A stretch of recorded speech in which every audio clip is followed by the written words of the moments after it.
So, uh, I forgot what the intro was going to be about. Oh my gosh. I quite literally forgot. I was like, man, I had a plan, and then I lost it, like as usual. Yeah, that's just kind of how things go here, huh? Yep. Come on there, no Common Rider, just shuffled up. Let's go. Simple streaming. Let's go. Woo! I say that my voice cracks right there. God. This And podcast way is too already long. going well. Good. Anyway, what's going on, guys? Welcome back to the podcast. It is happy. Oh yeah, I forget. I remember now. Gosh, I'd have to look at the date. Happy Godzilla release date, guys. Did you know Godzilla card game released today at the time of this recording? If you did, congratulations. If you don't worry about it. It'd probably be dead. I mean, it's more stillborn at this point. Like, I finally made the decision to actually just make a gigantic like FD signifier star video on me and Bushiroad because I gotta finally just. I've had it with them. I'm like, come on, dog. You want me to make random clueless non sequiturs like Eye Patch Wolf? I don't know. I'll get back to you on that. There. But it's like I'm losing my mind on how y'all just keep fumbling somehow. And when we get to that I don't. report, like This definitely seem like a fumble. no, it's a fumble. You have to be holding the ball at some point to fumble it. Yeah, whoever's running the Japanese Twitter is holding the ball. Whoever's running the English Twitter didn't show up to practice. Well, they kind of fired the intern that was holding the English side of this company together. I know he left. Fired sounds more active. Okay. Look, Bishop was carried entirely by a guy named Matt. Uh, we'll get back to that. Anyway, so we've got a packed show for you guys in case you didn't hear from the from the very obvious setup. We've got news, we've got discussions on the state of card games as of this previous month. We're now practically halfway through, so I guess it's like our our update on the year so far. And let's just say this is gonna be an interesting discussion when we get there. Yeah? You know what's gonna be an interesting discussion right now? The fact that the new Vanguard OP sucks dick. Oh, I hate it. I think I came to that conclusion after thinking about it. I'm like, yeah, no, this is ass. I genuinely think it's utterly horrible. And it's not like, oh, it looks bad or anything like that. It's just, there's just something that does not, there's something that rubs me the wrong way completely. it's surprisingly low energy. Yeah, low energy for the top 8 of a tournament.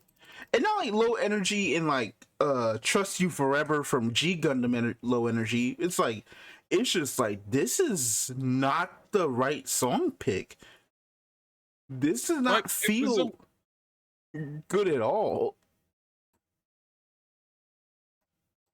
Like, it feels like they wrote, like, the song choice feels like they animated the end of the opening and then worked backwards. If that makes sense. Mm-hmm. Like they're writing around an Akina finale, and then they got told there's a tournament that has to happen, and like, shoot, we already wrote the song. I mean, I don't even know what the lyrics are, so it's like when I actually know what the lyrics are about, that would probably help a lot. But even then, it's like just like the song doesn't work. I I'm not like I think it would like come to the conclusion. I'm not a fan of Morphonica. I think they're overrated. I think they might just I generally mean, be overrated. it could be worse. It could be the GZ opening secretly being about the beauty of giving birth. But that's Once you interesting. translate the lyrics. That's interesting at least. No, And at least like you can go off of the fact that you don't know what the heck the lyrics are, right? Like uh, it's the most thing Japan nonsense opening if you don't know Japanese. yeah, it's like yeah, no, this goes rock this hard. This seems like a good conclusion opening, and then you look at the lyrics like, oh Jesus Christ, what? Yeah, I think I understand why Bushiroad has probably never used the outside band since. Again. I mean, to be fair, They just I mean, also the they music just video sent for Bushro that. something that was already on the album. The what? They just sent Bushro something that was already gonna be on their next album. Like here. No, the single EP had a different song, and it was a song. And it was like people were like, there was blood everywhere in the music video for that song. It's like, oh, did you guys even think about who you hired? Like I know like you can't get no. I know that's like back in that's like 2016, 2017. I know like we don't have like the usual to just go pick up somebody for OP like we usually do. But come on, I never heard this band before here, and you decided to use them. Well, I'm sorry, they ran out of money for gem projects. I mean, they ran out of money for a lot of that season, so I don't know. Yeah. Yeah, but the point is, and then there's some like it's like I'm not saying it's like not visually like beautiful. It's gorgeous, but it's like there's some things in the OP that really irk me. Like, oh yeah, let's just show off the new Liel in the OP, even though any other time we've done it is you've done show up a new unit. It's like, oh yeah, we wait a little bit. And I then mean, we it's kind change of the funny OP, that shows that we're still not getting a new Resile ever. that we know of, but definitely not this There's no season. way they're gonna. Yeah, they're not this season. No. Which now it makes me more concerned because I'm like, wait a second. The last time you just showed off a unit in the OP, despite the fact that there's been no like teasing them at all,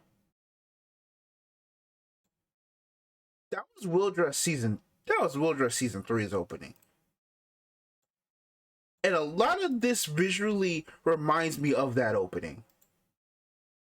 They had a much better song, but definitely I saw like things like that, and I was remembering like, oh yeah, there were some characters who just not really getting any depth here, who have not been really getting much depth at all, and it's like, guys, I mean, before you freak out, hold if you on. think about it, if you map things out, there is enough time for an episode of downtime between each fight. They said this was finals day. That implies that all the fights are gonna happen on one day. There's enough time for an ancient evil to awaken in the last half of this show. I mean, I don't know, man. They already used our cover card is our new Verena. Like I don't know Look, what else Akin they is got. gonna win the Akin is gonna win the tournament. Sybil's gonna come back, and then Akin and you have to 2v1 Sybil. And someone's gonna be screaming cinema at the end of it.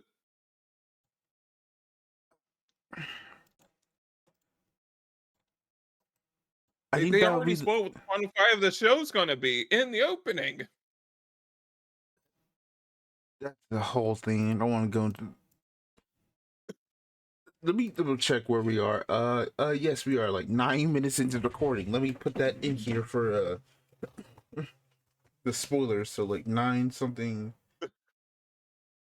9 minutes for spoiler talk. Because we just gonna have to go all the way in, bro. I'm concerned about this Yeah. season. I'm sorry.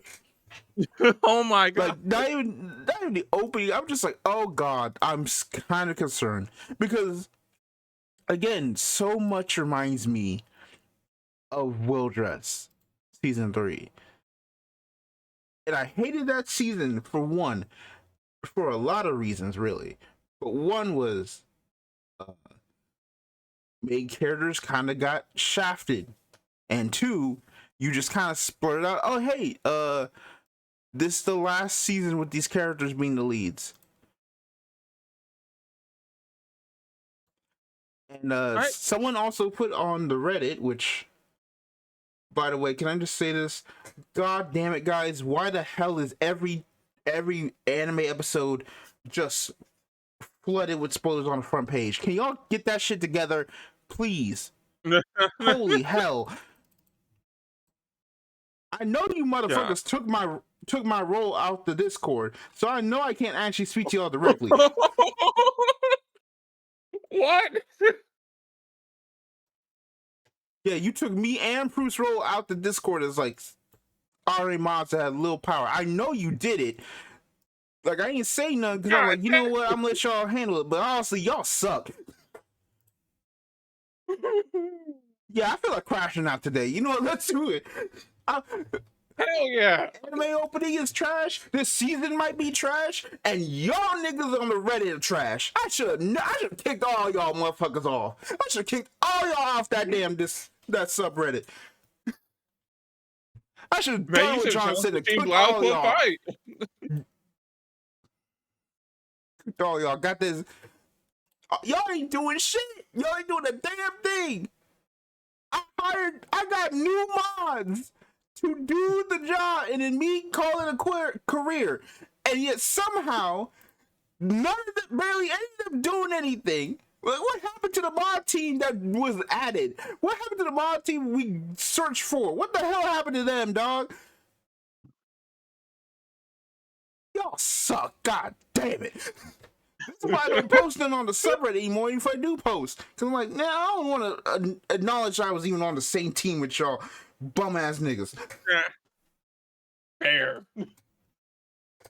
Um, anyway, we're back to the episode. I mean, the first episode just kind of gets me the vibe of, every like Divine season, right? It's his show, Mr. Krabs. He is number one. But how does it his show when it's quite literally when it literally starts off with like, man, here's every Dude, plot line coming together now. it's gonna be this. It's kind of the same structure. It's like as like the previous season, right? They Yeah. keep placing last in the bracket, so every episode gets capstone with at least 5 minutes of Akina doing something or talking around with someone and learning a lesson at the end of each episode, up until his next match. No, I didn't even think about that. That is pretty funny. Yeah, he is fourth. Speaking of, god damn it. Like they're the reason they're the reason they're getting Kakatsu and Rook out of the way immediately. Because they were just they're nuking that plot line right now because it's not part of Akina's. Uh, like They are our whole entire segment of doing that whole bracket that thrown out the window the moment I saw that was the first match. I'm like, right. I'm like, huh? I was like, oh, so we're just Yeah, we're we're turboing through the things here. yeah. It's like, oh man, we're like, listen, dog. None of these characters matter. Like we know we are, and I mean this kind of already tells what the finals are. Yeah, again, another reason why I hate that garbage opening. Like, Like generally, the bracket would have sold it even if the opening did. And let's be real. yeah, Because I like ideas like, you know what, we've got what, at least like four, seven fights in a 12 episode season. You know, we've got at least some time. Even if we do bring Yu back, we still got at least a little chance to kind of like bridge all this out, right? And it's like, oh, Erica Now is next.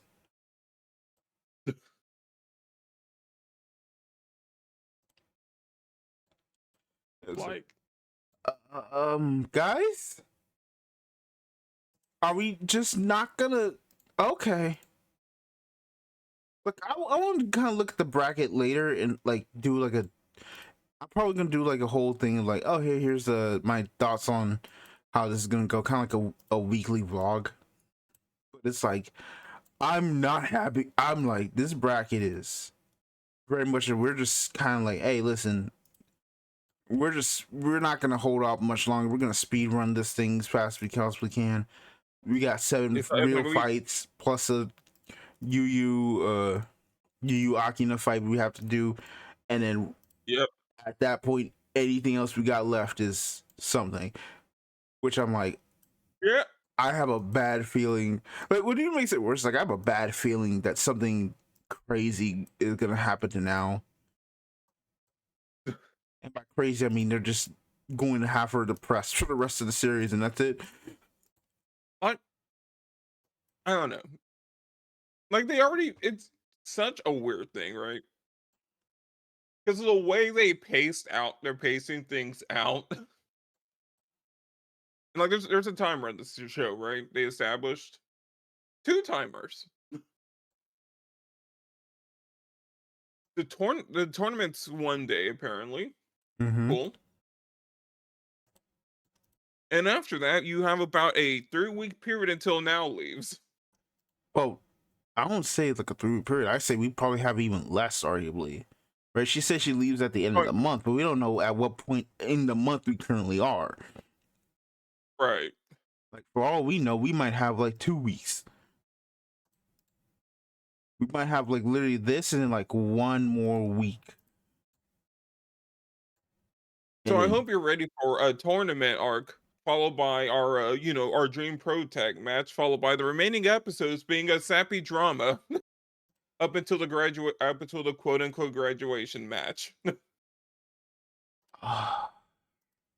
That's what the show's about to be. oh, I'm hoping that I'm hoping. I just want the season to be good, man.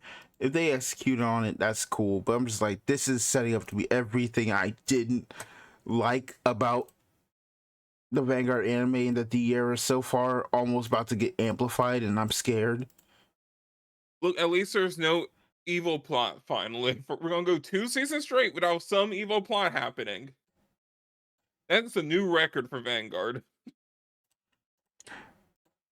You literally just said, just don't worry about it. There's gonna be one that hops up at the last second. I mean, that's a 50-50.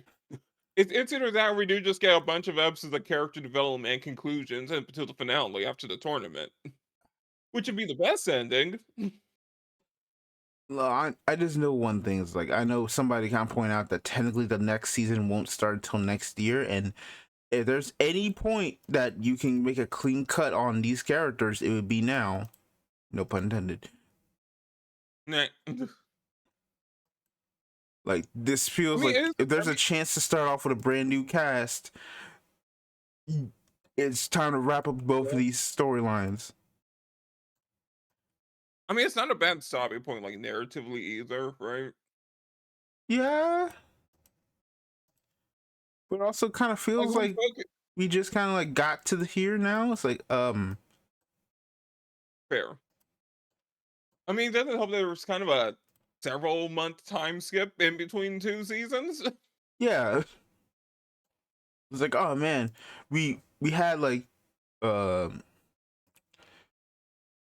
excuse me, like, oh man, we had a the first pit of clash, then we had like a minute couple like time skip. Okay, that's cool.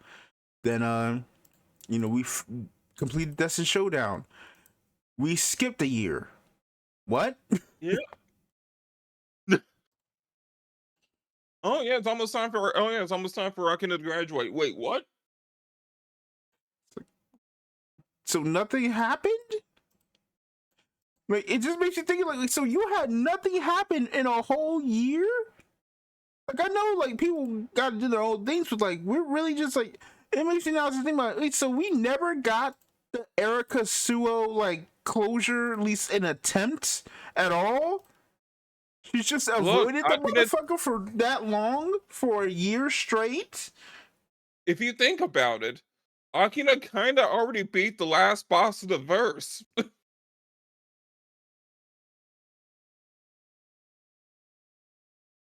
Then what the heck is the challenge of the moon then? What is going on? What's the point of the moon storyline then?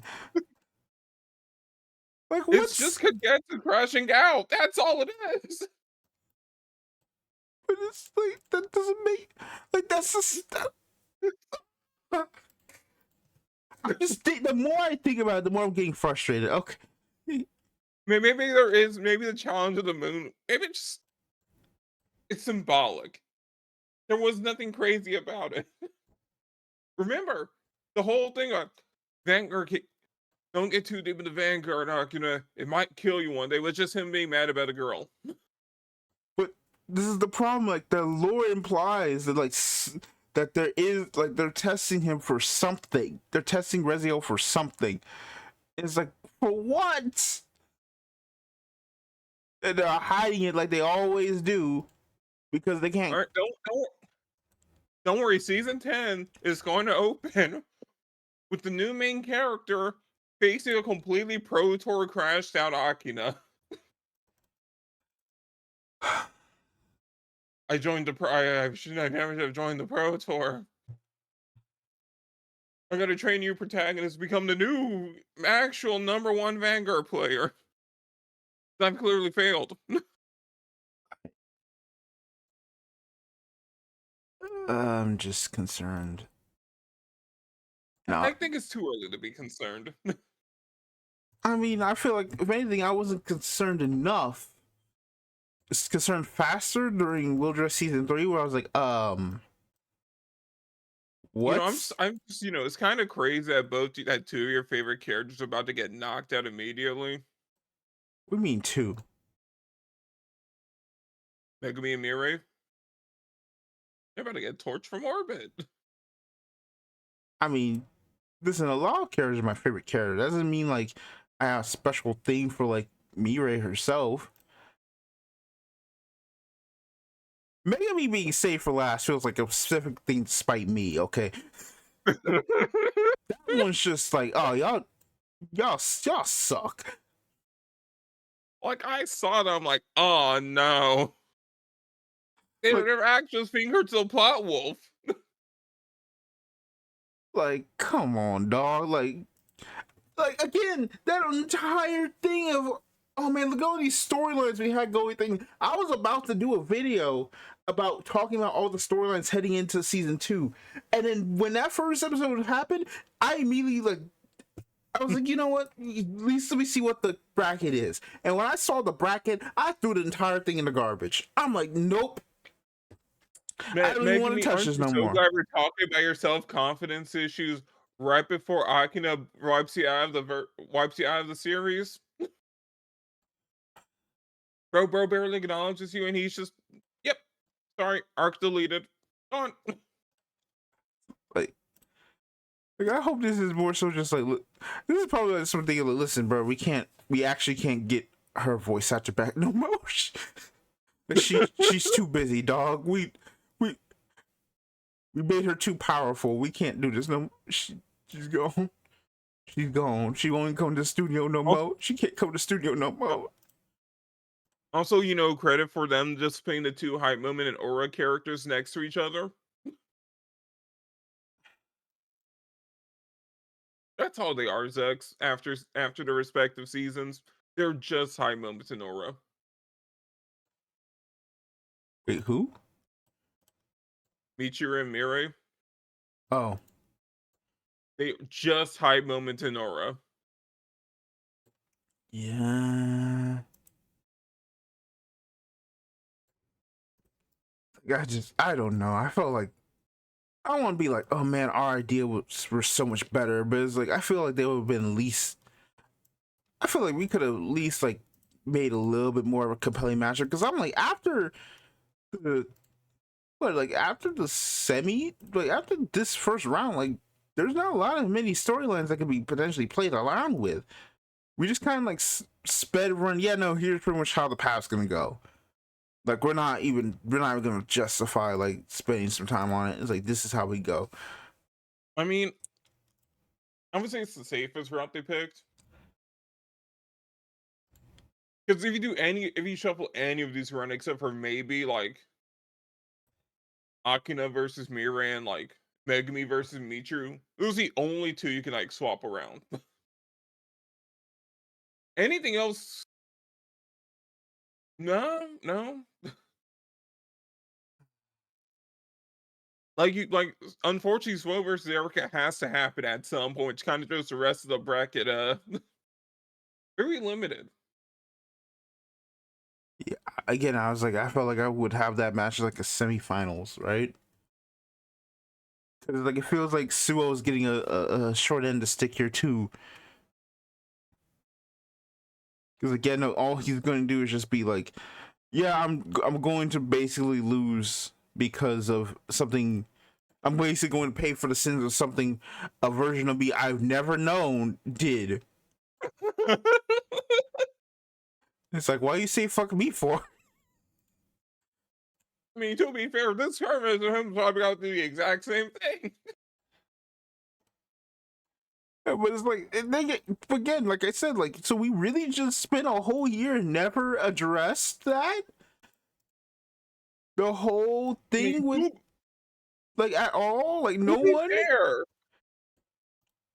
they don't go to the same school. I know, They don't hang in the same circle. but it's like the fact that, like, uh, Erica and Hikari both actually had, like, a genuine discussion 2 seasons later is like, Like Erica, for the most part, wow, we really, has decided to cut the Miotos out of her life, except for that festival. She's been doing her own thing. I mean, the reason why is pretty much just like, yeah, no, I just can't let, I don't want to have to deal with the idea of others two of me and have to deal with kind of discussing that point, right? But still, it's still just a damn. Like,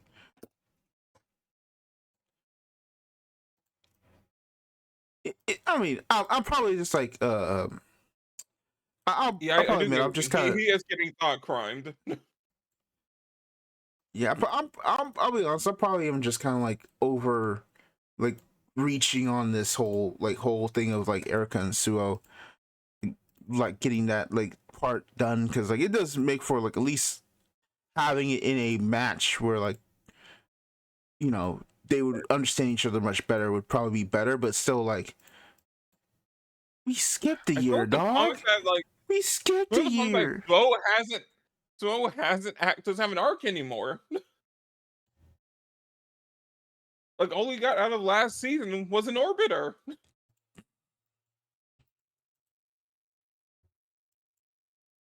Oh, Am I wrong? don't get me started on the fact that yeah, no, she's an ace only here because she overbooked. It's like, wait, why are you still here? I overbooked thinking I was actually going to be in the finals because I'm actually good at this game. I reserved that hotel room for another month. Thanks, whoa. It's like I'm just gonna be here now. It's like I'm just here now. Like I guess I'm the new main lyrical girl because uh they just completely kicked the other one out to think you mean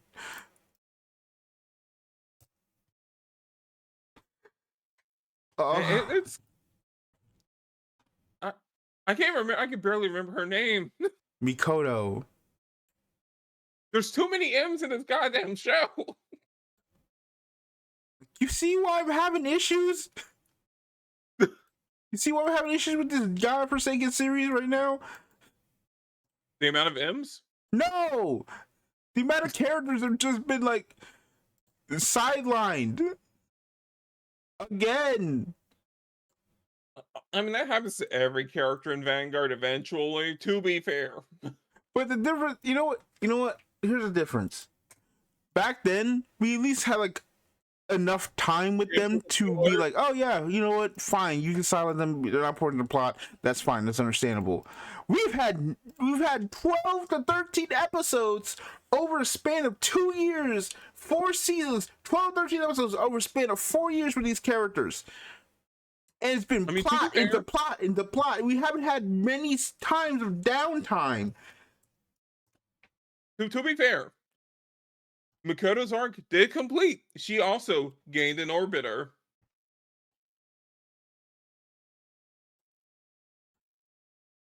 That's how you know your arc is over in Divines.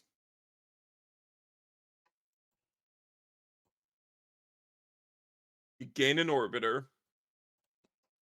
I told you this season really might just suck, bro. I'm sorry. This season might just be ass.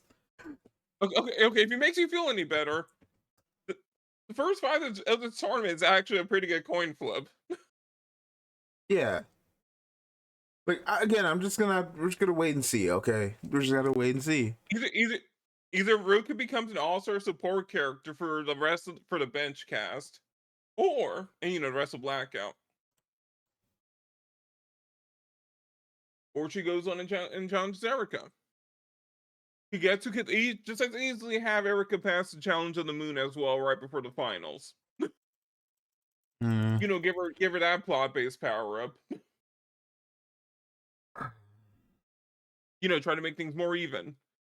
Like they really could just have Ruka immediately job at her first fight in the show. Oh, I never. Oh no, you never hear the end of it. Like yeah, man, half the almost 3/4 of the female cast get jobbed first round of top 8 again.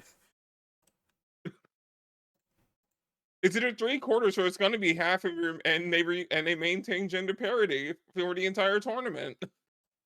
Now, granted, that only could like work as like the idea is like, oh yeah, Erica's gonna win the whole thing because I'm pretty sure like she is winning the whole thing. Like there's it's 75-25. Like a Mioto in blood is going to win this tournament. It is their show. This entire show's been about the Miotos. All three of them.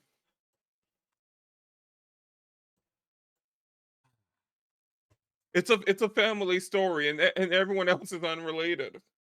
But I'm bah. Also, what was Toya doing in the South Pole? Well, you see, remember that one time Kai-Fi and Abominable Snowman, and it turned out to be Kyo? Mm. Man missed the entire reunion special because his Like, I phone was love that. dead. And it's like, oh yeah, Ruka doesn't even have a cell phone. That's why she's been out the entire time. Oh. You know what? That makes it funnier. It's like I So maybe the finale. couldn't contact her. I don't know how. It's like why? She didn't have a phone.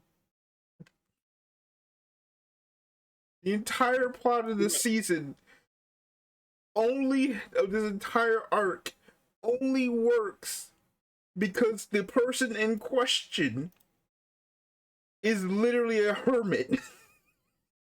It's a wandering hermit. This makes you feel so much worse for Kagetsu's crash out.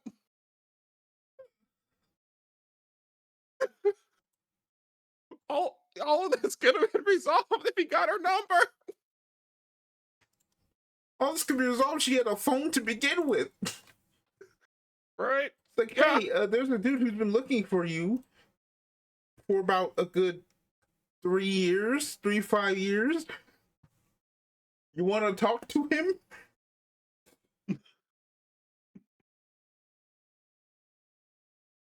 You know what's gonna suck? Taketu might be getting hit, but for her, it was Tuesday next episode, and it's gonna hurt. Uh, I think we need to move off now because I think I'm actually getting mad. I don't want to sour my thoughts before I actually do that vlog video. Okay, You're getting pre-mad.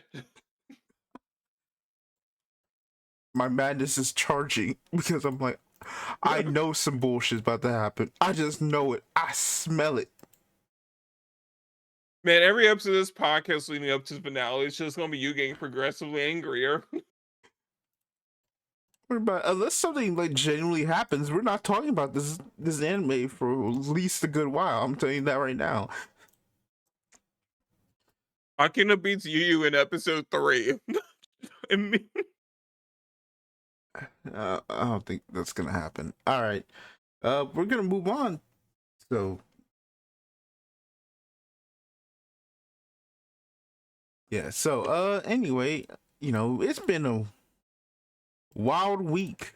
So now we're done with spoiler talk. How was your week or break time? Bleh. Terrible. I know. Don't want to get into it too much. Okay. Just work and life and yeah. Positive news, I guess. I don't know. You know how like last podcast episode I was talking about like people's obsessed with like Sakuga and like fight space? Mm-hmm. You know, I had to eat my words the very next day. Why? To Be Hero X dropped a 10 minute, an 8 minute, 8 minute straight fight scene out of nowhere in the 12th episode. Uh. Like almost no pausing or dialogue, just 8 minutes of hands. And I'm like, God damn it. Man, It's like, can't do this to me. it's like, all right, time to just draw. Action. Let's go. Worst part is between two side characters. They literally didn't have to animate this. I mean, they can technically didn't I do mean, they anything. had to, but I mean, they didn't have to go all out. Mm. I mean, I will say, great use of space. Happens in happens like in a shipping area. Cool. Amazing use of location. Okay. And then immediately afterwards, new arc. Conveniently, just so, like right after like Ironheart started airing, a new arc's about a female Iron Man. Oh Could God. not be timed any better. Oh God. I might. Also might need to talk about Ironheart. Oh, Oh God. you want to talk about card games, or you want to make this your crash head episode? Uh, it's a definitive to be hero, and then we'll see where we go from there. Should be Yeah, segment, then we'll go from there. yeah. Arc's off to a funny start because the way this power system works just keeps getting even worse for people. Like you see someone like working at the gym, bunch of dudes are like, "Oh man, they were so cool." Like, bro is really working out there. They realize she's a girl and like, ah, nah, this girl can't do it. And then she immediately loses all the muscle she built up. What? This system sucks.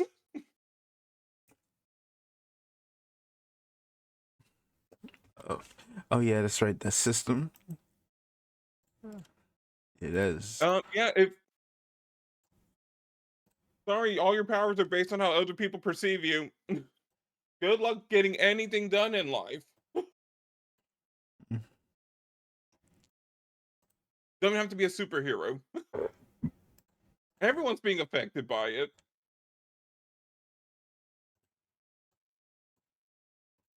Cool. Let's see. Man, I sure do love being able to be completely disabled for life because my coworkers all hate me. Lovely, lovely system we've got going here. Hmm. That's fun. Lazarus ended. All right, now I can actually watch it. I want my time back. Don't say nothing, bro. I'll see what happens. That's all I'm gonna say. You got 2 weeks of marathon before I go all out on the next podcast. All right. God. One, I'll be not getting another job after this. Tsunami can't keep paying the bill.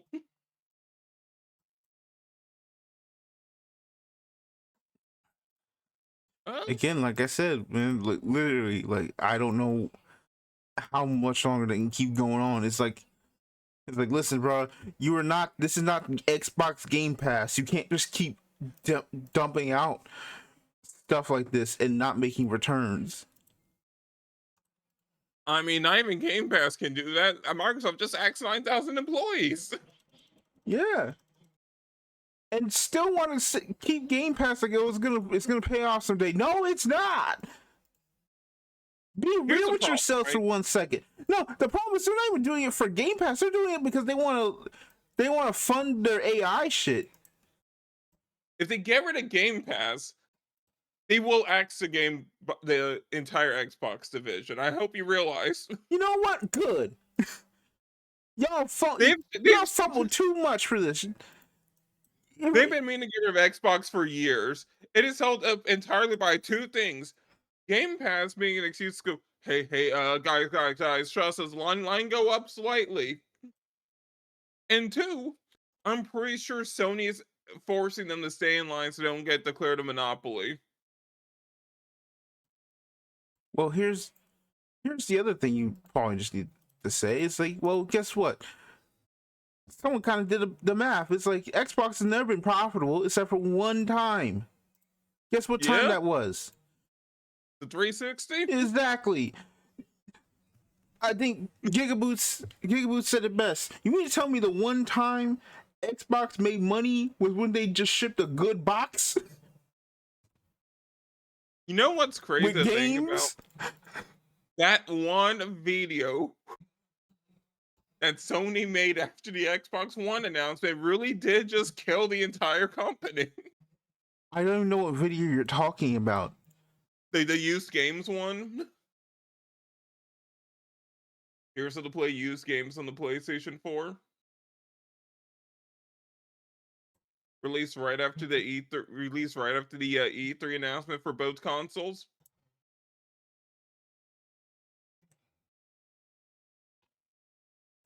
Huh. I just sent. Hold on. I mean, Cool.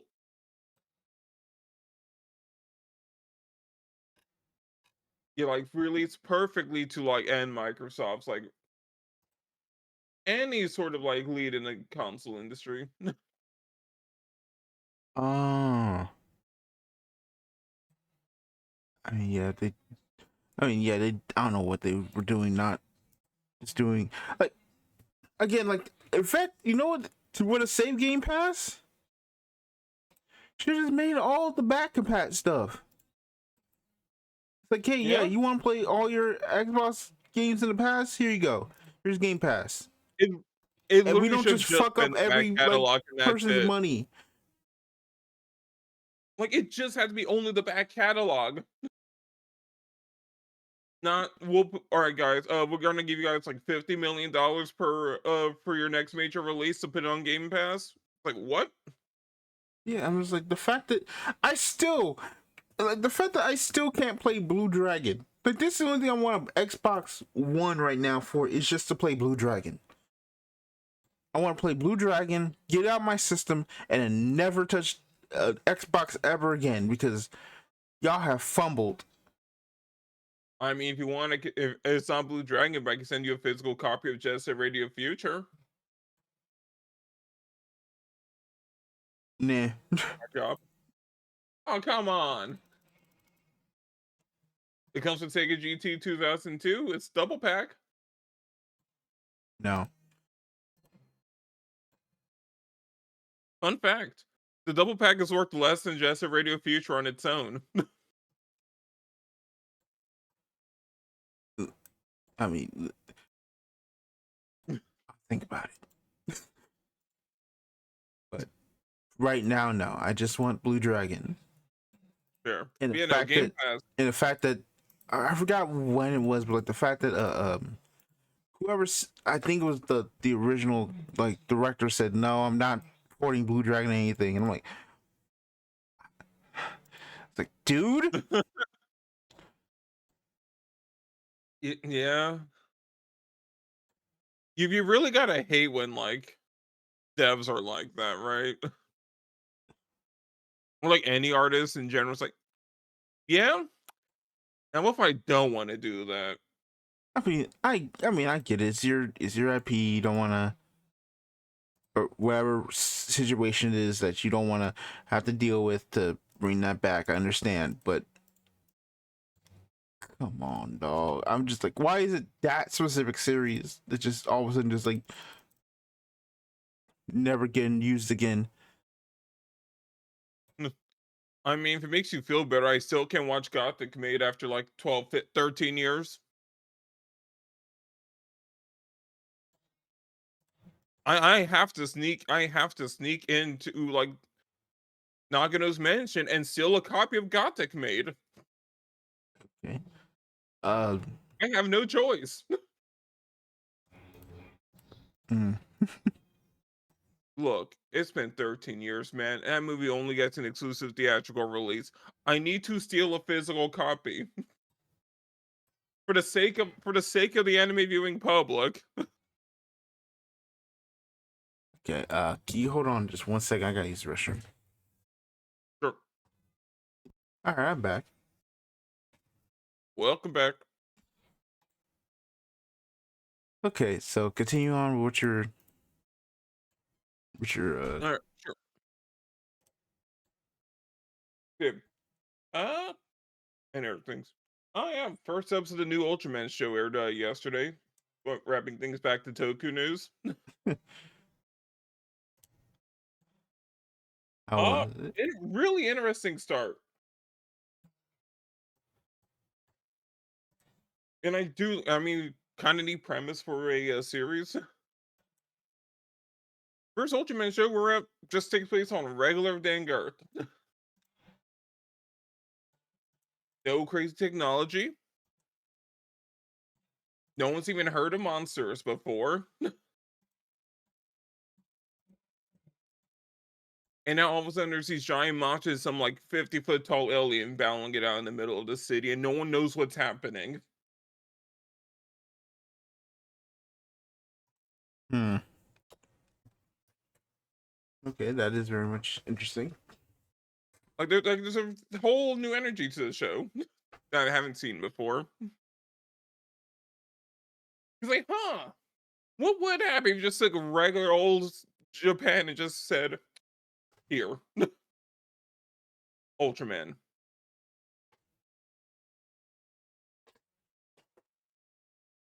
Protagonist is kind of funny. Like they're kind of nailing the amnesia and the an amnesia bit here. Just staring at people blank going, huh, you was a good guy. Yeah.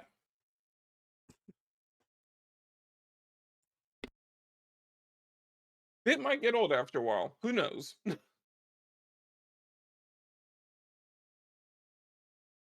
You know, I kind of like that the Ultraman is just as clueless as as the people around him are. Got a little bit of a crisscross going on. I mean, that's good. Current Sentai season, still neat. I kind of need some people in the cast to die right already. Whoa, that's crazy to say that. Sorry, characters, not the actors. No, I know what you mean, but it's like, dang, you really just said I need heads rolling soon. Like, y'all been Mostly here. one head in particular. I'm like, no, I don't want this guy to get redeemed. I want him be the only person to not get redeemed in this entire damn cast. Everyone else is cool. I don't care if I want all the villains to turn good, except for him.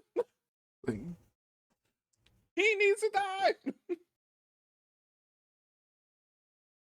you know, I was gonna say something about this, but I just thought about this. Do you ever think, you know, this will make sense because the original idea was when I explain it later. But do you ever think Moo shot that ship just for the love of the game?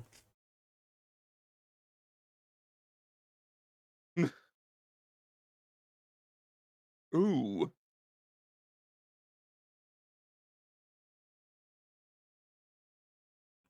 For the record, I'm talking about Gundam Seed here, right. more so the ending Gundam Seed. So, spoilers for a 20-year-old show, but yeah, I just think about it all the time now. I'm like, he didn't have to do that. Like, 'cause I thought the No, idea was supposed to be, yeah, I shoot at it to either, you know, just because I hate it, but also that means I sense her on board. If I get him off guard, I can then finish him off. right. And it's like, I mean, yeah, like that worked. He was off guard, but you still then shot the ship. to be fair, right? Moo's like what? One of only like two new types in Gundam Seed.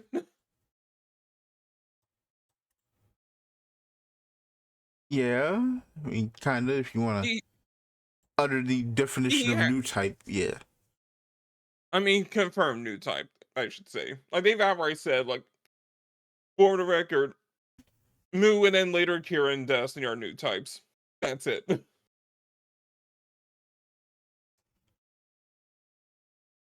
But like, I'm just thinking about, it, I was like, because you brought up the whole thing about like, you know, characters that, you know, I don't want to get redeemed. I'm just like things like, I just think about, like, man,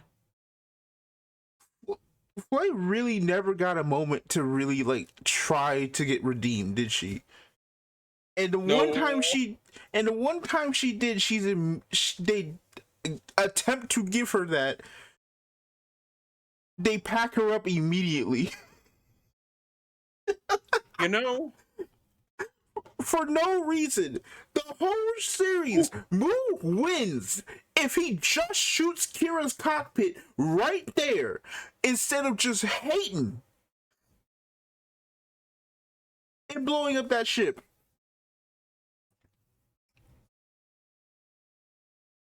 to be fair, right? I think it was completely justified to kill Flame. Okay, Willie. Let's think about this. Let's think about this for a second, all right? She's a white supremacist going, yeah, but my one night stand's black.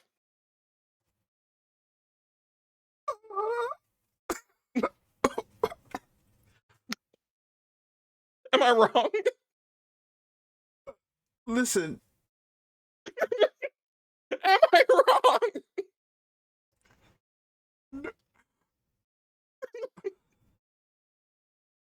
there's so many things. Am I wrong? Oh, oh my god.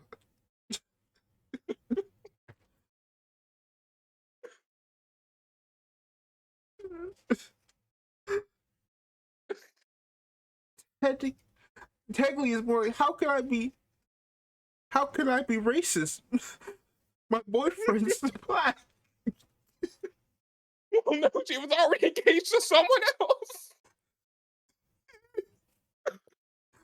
Okay, that this reminds me of this is right because that one, you know, the more I think about that one video, talking about Seed is about NTR is probably the best. Yeah, and I mean, think about it, right? Who's actually in the series? Nataro. Now, if you like abbreviate her name in the classic Japanese style, you get NTR. Oh my gosh. Oh my god. Okay. No, but I was just thinking about like she never gets a moment to really like it's more like kind of like a no wait I actually love, you know, she's like, you know, I actually kind of actually love Kira.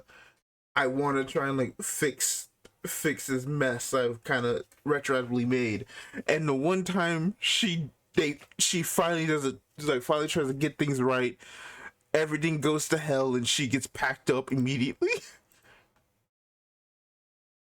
Like it's so bad. Quite literally, the franchise quite literally never acknowledges her existence.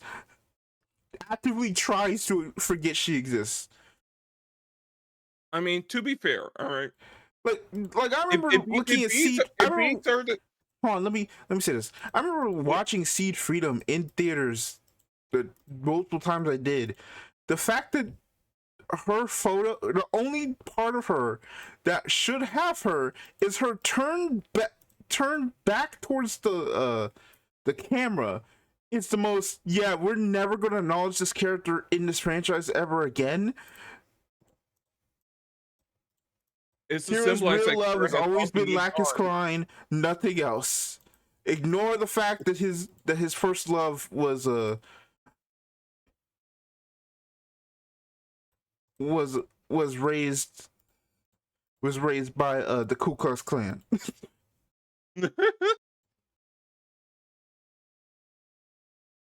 Look, she was a card-carrying member of that of the clan. All right.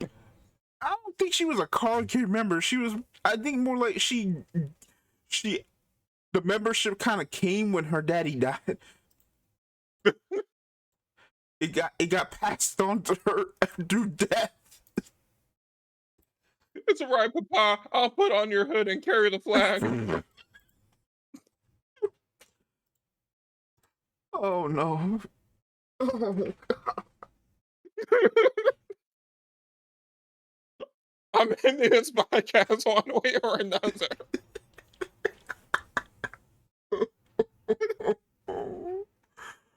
good. Let me double check. Is Gundam on the docket? I forgot. I don't think so. No, I think a lot of stuff is more so just kind of card reveals for that news. So, yeah, I don't have a segue for that. it, I mean, we can make this a segue. I just thought about it, and then you just turned it into the whole. To be fair, you know.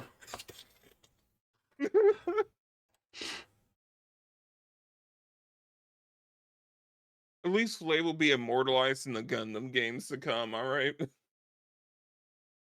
You mean as the ghost appearing in Kira's burst? Right. Because she's never Oh showing wait, up never anywhere mind. ever again. I forgot she's not playable in the mobile games. Shoot. She never pilots anything. Yeah, but in, like the older G generation games, including like Cross Rays, you can just put Flay in any mobile suit in the game, and she has special dialogue for a bunch of them. But I'm saying it's like it really does feel like they never want to acknowledge her ever again. Like, I mean, I kind of get it. Like, Flay works in the more hardcore like storyline they wanted to do at the start of Seed. It's like, yeah, you know what? I do kind of want to make a story about the War on Terror.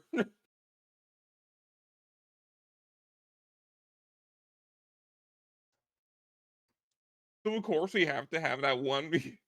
You have to have that one extreme racist in the main character's cast who just so happens to fall in love with the main character despite their differences.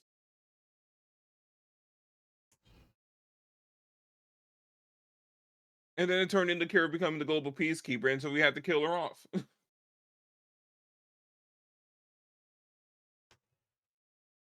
See, this is a funny series.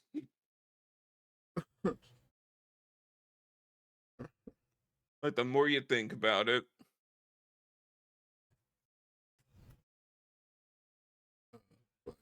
Okay.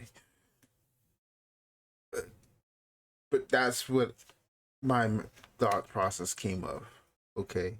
Also, don't worry, I will be clipping all of those lines I said about Flay for later. These will make it into the highlights channel. Anyway, anything else about Anything? Well, the G-Quacks finale. yeah. So I originally wanted us to kind of do it that weekend it happened, but you know, Right. it seemed like you were going through it, so I'm like, yeah, we'll just Yeah. nah. Still kind of going through it. I'm good. So I don't know when we're gonna get to it, if ever. Right. Well, I liked it. I did too. I think more so I kind of have to like the more like I looked into kind of like how some things were, the more I kind of like it made a lot more Yeah. sense. Like, I think I finally just been able to understand what Kara's been trying to tell us through all of these works. Like there's a through line in like Shin anything they've been doing. And somehow G-Crux may as well be Shin Gundam in that regard. Because it follows the exact same through line. Mm. And I get it. In order to keep moving forward, we have to both respect and then kill the past. Um, yeah, I mean, kind of. Like spiritually kill it. Like stop clinging to it, understand it, but also let the hell go.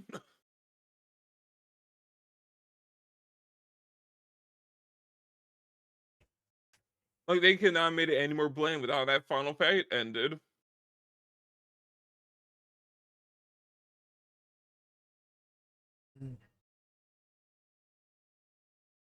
Heck, the last rebuild movie kind of spells it out.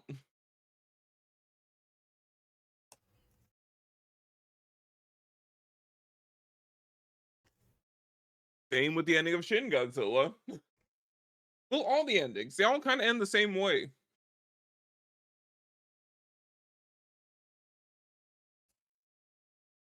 Which, I'm gonna avoid spoiling like 5 different things.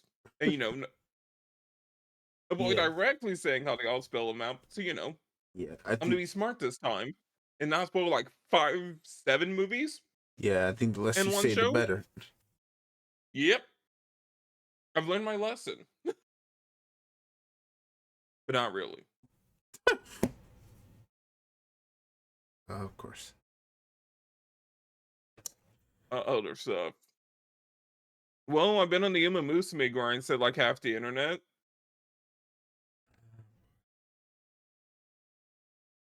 Here we go. Look, I wasn't going. Look, I wasn't going to. All right. I was like, why is everyone talking about this? And it's like, yeah. So if we took cards and also some roguelite elements, and also added all of that in the Monster Rancher, and I'm like, oh, that's what this is. Oh, well, why didn't you guys say so? This is perfect. It's honestly really good for people that Yeah, like Monster Rancher I mean, cool. or the earlier Digimon games.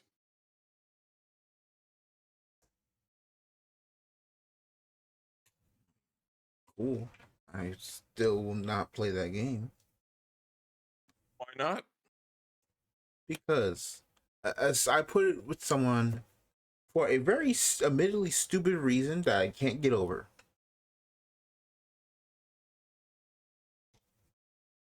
You got stepped on by a horse as a kid. What?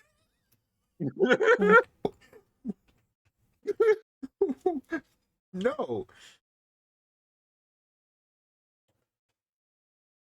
it's nothing to do with actual IRL uh trauma. I would have more trauma with dogs, considering one bit my kneecap when I was like Yeah, 8. yeah, that kind of happened to my younger brother too. Wait a minute. Nah, What? we're not dragging in a secret long lost brother plotline to this podcast. That also does not exist. You're just making up stuff. Okay. Yep. No, he did get bit by a dog though. That part's true.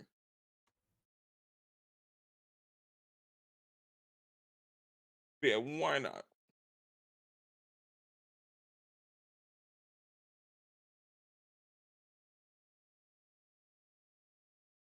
What's the grand silly reason for not playing the funny horse game? Again, die with Scarlet.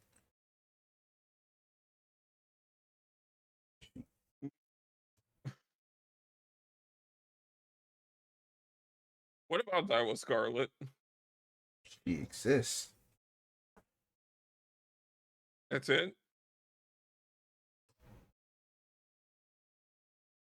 Yeah.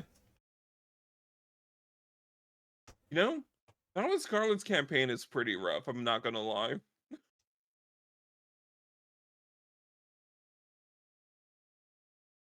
Like you have to win so many times, and then there's just like the looming threat of your rival character just staying in the back of every single race up until the last like 5 seconds, and potentially just winning the entire campaign. Love that. But no, honestly, it's like really cool how the game is structured. Every character has a story mode, and it's all about training and prep work and everything you can do to just make them stronger, just to kind of get further ahead. And then you feel because you never invest in the stamina, and focusing all on speed in a racing game makes sense on paper for the first 10 hours.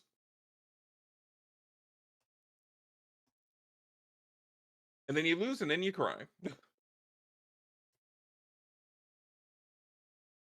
And a fantastic game. And I'll just take your word for Yep. And then you might be more familiar with Persona 5X. I've also been playing that recently. it. I mean, my controversial take is I kind of like it more than Persona 5. A little bit. Because you actually get to play the game way faster. That's all.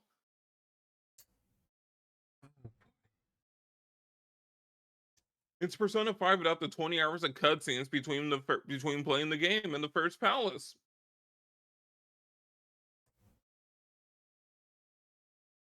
Not this again.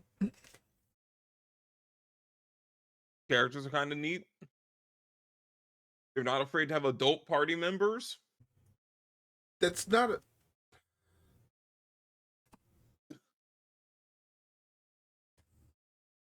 Just gonna. If I speak. Let it out. No, no, I won't. Keep No, going. no, no, no. No, this is a rant episode. No, it's not a rant episode. I'm. You've heard it all before. All right. I mean, it's kind of funny how it's just Persona 5 gameplay wise too. Yeah, some balance changes. Sure, the first palace is a little questionable for like the scale of the plot, but funny. It's hilarious. If you're the might of the subway slammer,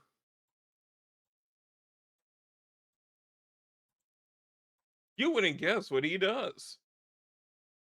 I know what he does. I Everyone knows. watched the impressions video, and somehow the actual impressions video made it sound a whole lot less stupid than what it actually is.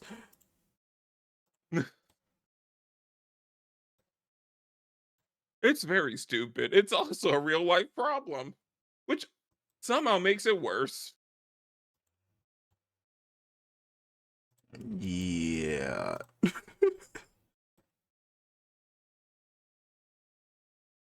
I hate looking at the Wikipedia page for it too, because he put subway slammers in the different character classes.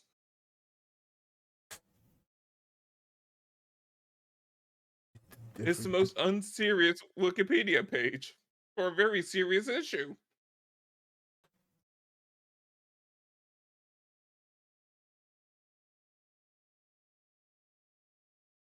Game's fun. Just, I'm sure the gotcha game isms are going to become a problem later, as always.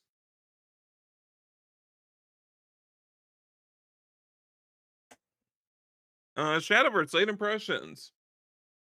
I'm done with Portalcraft. Okay. I've built full Runecraft, and I'm like, you know,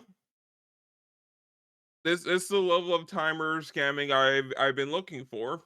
So I'm gonna give Portalcraft another like few sets before it, becomes Timercraft again.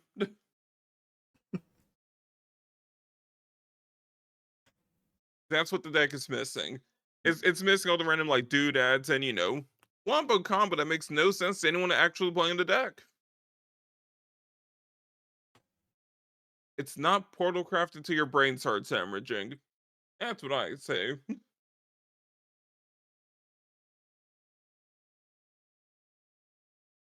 I think that covers about everything.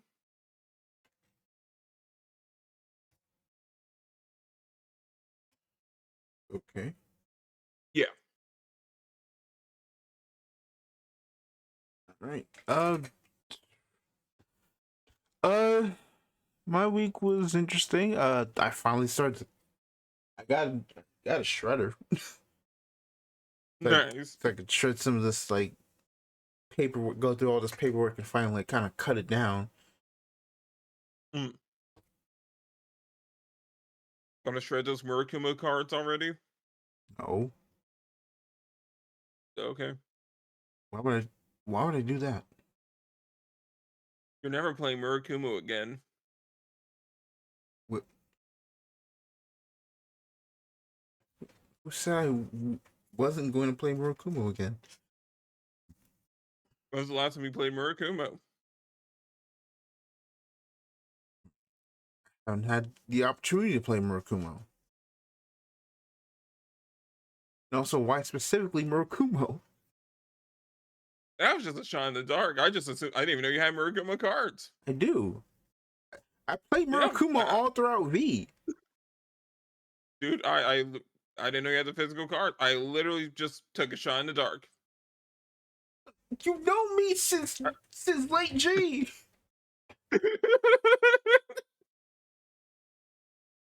Like everybody we know knew Murakumo was the best deck in most of the formats it was ever got card set released in. If not the best, second, third best. I thought that was Nubatama. No, Nubatama was garbage. I'm kidding. No one can tell those decks apart. Probably because they also swooped their bosses. Right. Uh, I swear Murakumo is just a product of Bushiroad, like, be like, do we like this card today? Yeah. Nubatama, do we hate this card? Yeah, Murakumo. mm, yeah, I got Shredder. I've been shredding, and it feels good to have a little bit more space. How many turtles have you beaten up? God damn it.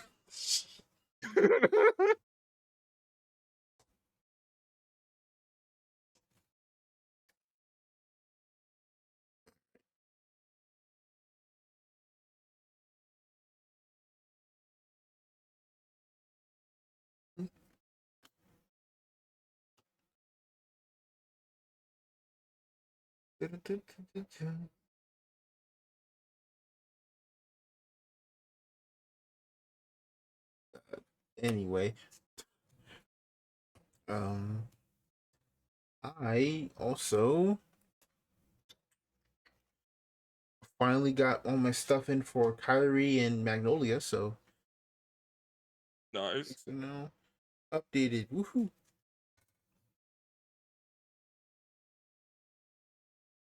And I say updated as if now I didn't just also buy the Leonore and the Jewel deck sets too, Hmm, because why not? right. I only bought them for the reprints, honestly, and unfortunately I had enough old Leonore pieces. I just built the deck already. Hmm. Helps that I also needed the cards for Magnolia anyway, so I was just like, oh, I just really need one card. Cool. I got as staples you can.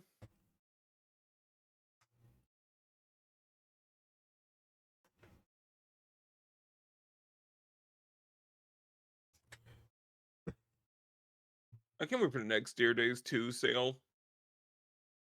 You mean for 10% off?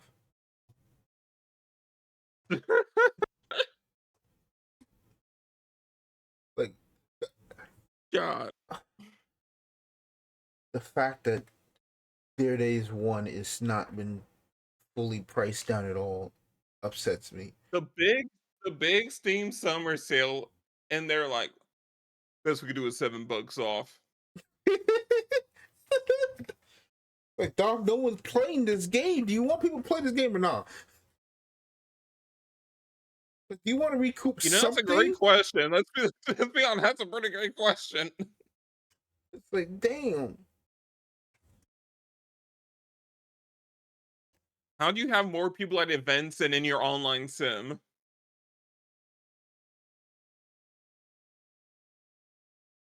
No, it's more like, how do you have more people at events than at peak players? Right. Like, oh no.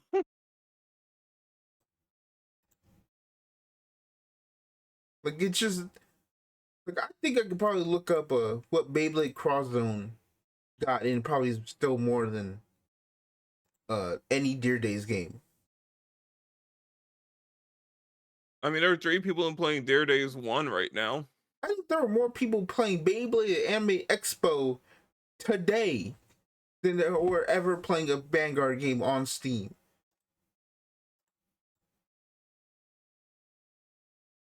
Yeah. And they were fighting for their lives over there. So something's wrong. All right, there's 160 people online in Dear Days 2 right now. That's terrible. Now, granted, that's only Steam, but I don't think. It's not going to be that much higher on console. Yeah, I was about to say it's not damn that high. Like, look, Wait, hold on. Let's not be a little too AC. There's only 8 people playing the Beyblade game.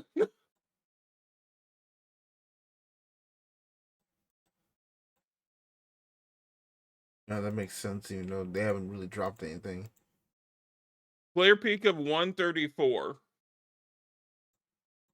Ooh, I mean, they also announced the sequel was coming out. I mean, I'm just saying if you peak at like less than 200 people, all time peak, mind you. You know what? I retract my statement. But even so, I see that game on sale more than Deer Days at all. Right. Someone talk about it. It's true. You think Bushiroad's the publisher, dog. A lot of the logistical stuff is their fault. Is their Uh-huh. final say.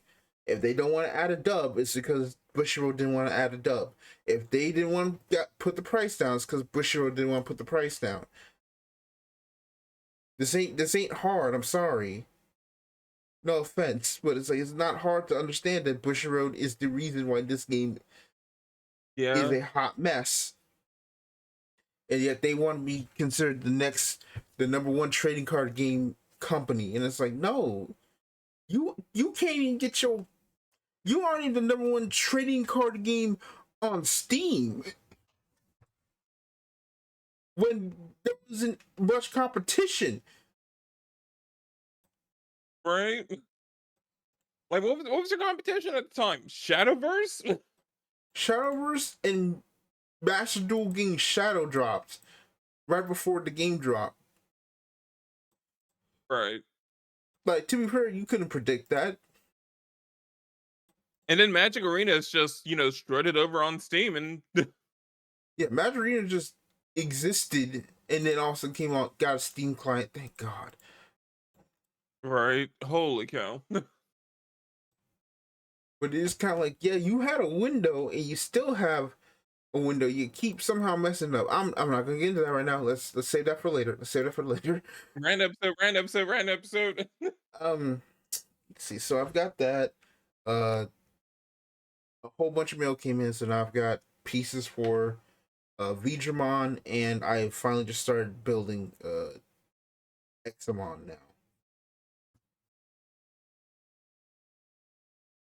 Which again, we really need a reprint set because gosh dang it, why are the two decks I'm most interested in have these most expensive cards and You can secrets? release an entire box of just Vijramon cards at this rate.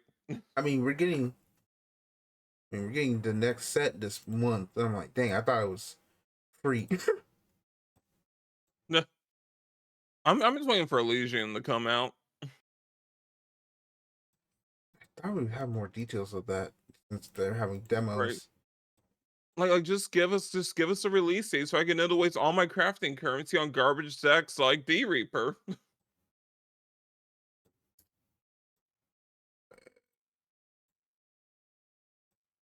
Yeah, I'll get more. There'll be D Reaper support soon. just do what that eater deck is or whatever it is. I mean, I probably will. I think I've already said it. I'm only exclusively playing all the weird random nonsense decks in Digimon.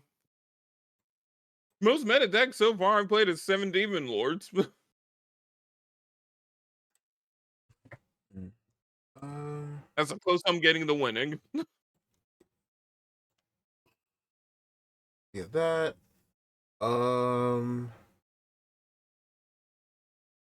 I think the only other thing is the gotcha stuff, which is, god damn it, everything's kicking my ass now again. Lupa dropped the Wuthering Waves. Phanon and Fate Stay Night drops. Fate Stay Night drops later, like this week. But Phanon dropped, but I didn't pull for him because I had to actually pull for Sparkle so I can have her for Archer.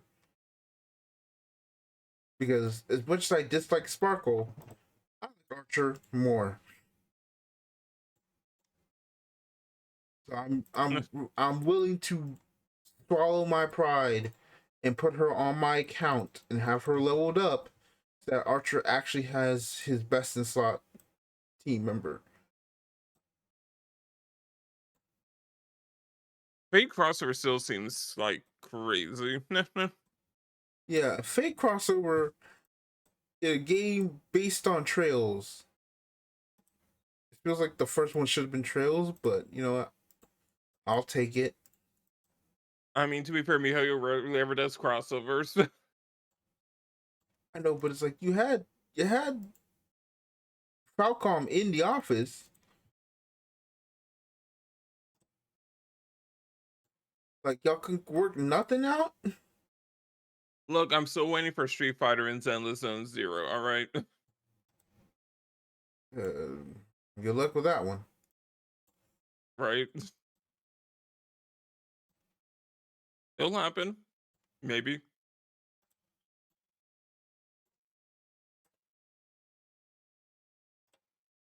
Um.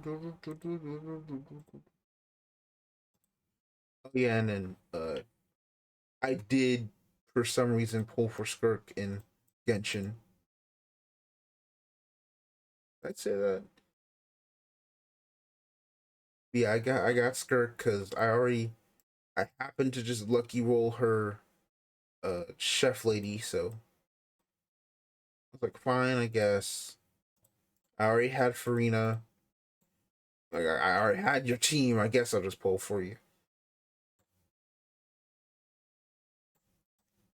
Eh, Like I think the thing is like I pull for these characters, but mostly because I'm like I want to, because I'm like I feel like you do fill out a slot in my team that I didn't have because Eula sucks. So I'm like I just wasted all my time grinding Eula only for her to be booty cheeks. yeah, yeah. And then Phanon I'm going to eventually pull for because I need a physical like element DPS because that just be a nice like fill out for the team. Um,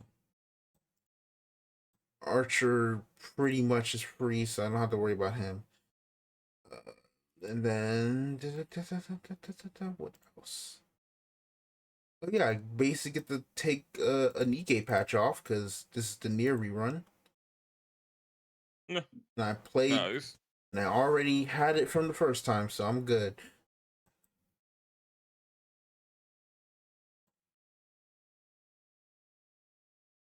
Uh, Yeah, I think, but yeah, no, it's like I think a lot of things are like I pulled them because like you fit a team thing, but I don't really have anything opinion of you as a character because I have yet to do your story. I just finished Inazuma like this week. Like I finally actually got past that. I was like, I'll just take care of it now. It shouldn't be that much longer. Uh, wow, that was certainly the storyline of all time. Like Inazuma, I'm not even gonna lie, it's definitely the region that made me drop the game. Like I definitely remember when one of my friends said, "Yeah, damn, the story's not good." I'm like, "Yeah, I can see why." Like, despite it having like a really strong premise, it kind of just gave up.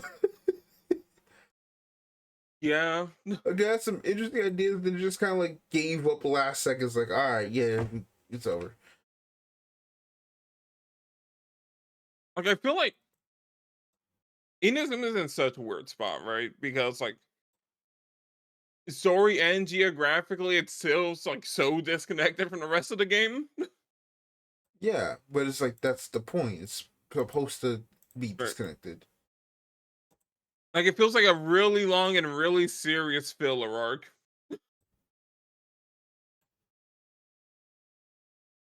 Hmm, Sorry, the Sky I sorry, let me sorry, it's the Sky Island of Genshin. I have no idea what that means.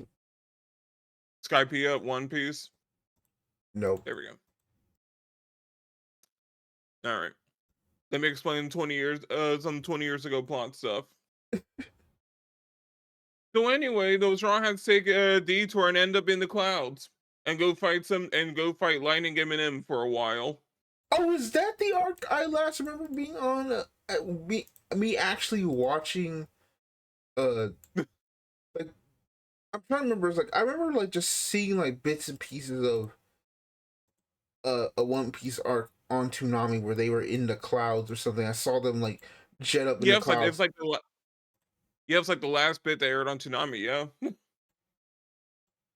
Yeah, I was like, that feels so familiar. I'm like, yeah, that's the exact arc I'm talking about. It's like, all right, cool. We're gonna go take a detour here. We're gonna go to some faraway place in the sky, and we're gonna go fight some lightning dude. Pretty much just Inazuma. huh. But yeah, it's just like it pretty much is like, yeah, I see why this. I see why like there is already like a cause of pause back in the day. It's like, ooh, this is not it. Like, Yes, I really do care about this Tepe person. Yep, I get it, Mihoyo. This random like generic looking NPC guy. I get it. yeah, that was another thing too. I'm like, dang, you could like I know you do want to use like a genuine actual character to pull from, but it's like I would have cared a You lot more really if it should have given him a unique model. like I cared a lot more if it was like I don't know Toma, character I actually like spent time with within a reason in the story. It's like, oh no, he's gonna character like a Toma, like somebody who's actually been there from the jump or like early enough in the story to care about. I'm Right?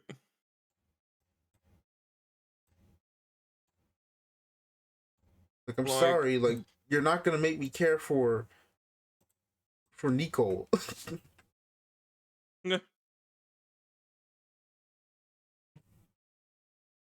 So yeah, it was not it. Like honestly, it felt like wait, that was honestly I didn't realize I had finished it until I saw like the progressing. It was like, oh yeah, you're pretty much done. It's like what? huh? What do you mean I'm pretty much done? Like like there's a cool moment with like you walk away from a senior fight, and then it's like she lets you go. And you have that cool moment, and then it just kind of ends. And it's just kind of like you have like one final boss fight, and then it just kind of ends. It's like that's Cool. that's it. That's the You know, I want to fire whoever came up with that stupid island gimmick. Where it's like, you must deactivate the pylons, or lightning will keep striking you on all of these islands. Fire that guy. I hope he lost his job. that's crazy. Am I wrong? I mean, I knew something was wrong when I listen. I definitely hated that part where it's like, yeah, you gotta do the archery thing on the island where you're still lightning going everywhere, and I'm like, okay, that's perfectly fine. And on the lightning hit the I quite literally was like perfectly fine. And the moment I'm like, okay, I think I almost got it. The lightning hits the actual dummies and killed them all, and I lost the entire thing, and I had to put the game down. Like, I'm like, okay, oh, for the lightning islands, the lightning will strike you. Perfect for the lightning region. Am I right? No.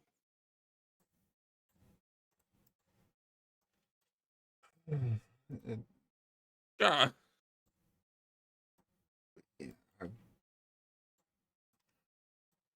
yeah, that's done. When I get the Feint on, it'll probably be when they finally like add in all the voice lines now, because I know Don Hung is finally back.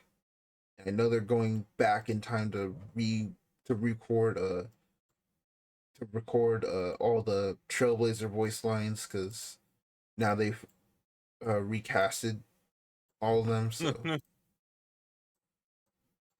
So it's That's like, gotta be a fun experience. no, it's gonna suck because I like that voice, the Trailblazer Yeah, voice I actors. did too. They're like, really, we actually just couldn't wait one more month. Like I get it, the actual characters for Remembrance actually like didn't have their voice lines. It's like at a certain point, you're like, all right, dog, we need to actually like get to this because this is going to actually f up what we want to do from storytelling wise. But it's like, damn, they really didn't deserve that. Uh, So when like the entire like voice actor fiasco, like MiHoYo and everything. It's like, why did this happen again? it's Like the more you read into it, it's like the most pointless conflict of all time. it it's it's complicated. I think the best way to put it is just like, yeah, no, I From what get the the idea. thing is, they got pre-med and then crashed out is the problem. No, they didn't. No, the crash out came when people realized. When people realized, wait, what? When people actually figured out what was going on with the Hoyo stuff specifically. So wait, you mean MiHoYo wasn't part of this whole thing? Part of the strikes? No. What? Huh? And it just kind of like, oh boy.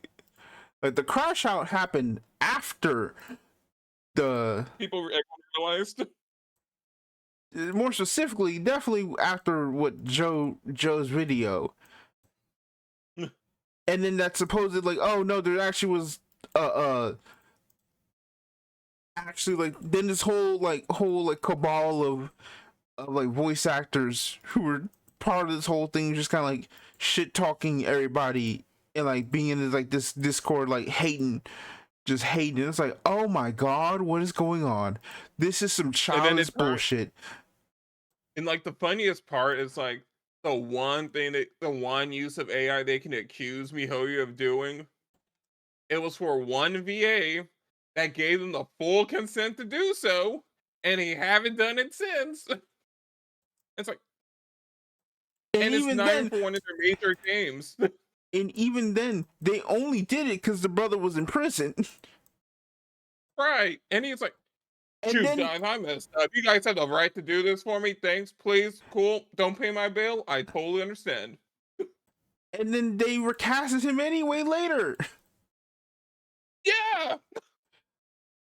Like I feel like that's kind of the awkward thing. Like I get it. It's like, you want to make sure, you know, everybody's perfectly fine. But then there's also like also weird things going on there too. And it's like, oh boy. The long and short of it is like And the, it got into a situation that it shouldn't have gotten in, and now people who deserve to have jobs don't, and people who we're kind of Mhm. lost on where some people are right now. That's all I can say. You know, at And a least lot of people Sayu have is kind of still like, doing good. huh? At least my bro Sayu is still in the business. Yep, he's fine. He was like, listen, I'm just gonna do my own thing, bruh. Yep.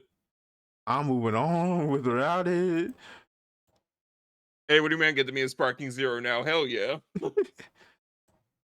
He gets to be in a he gets to be in a Budokai game. Dreams really do come true. Right.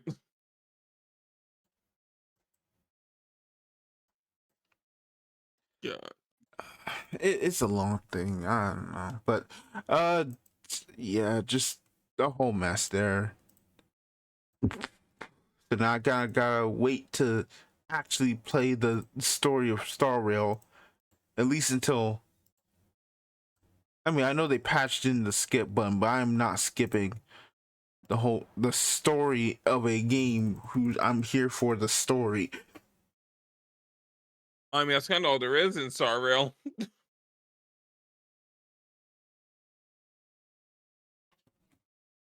So there's Not in a that. bad way. It's a cultivation novel in video game form.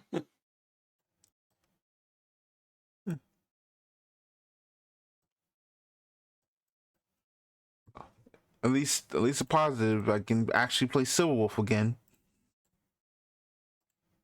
Hell yeah. Uh, I think that is all of my week. Oh no, wait, Ironheart. Let me jot this down. Where the heck I put the? Here it is. Let me write where this kind of is around.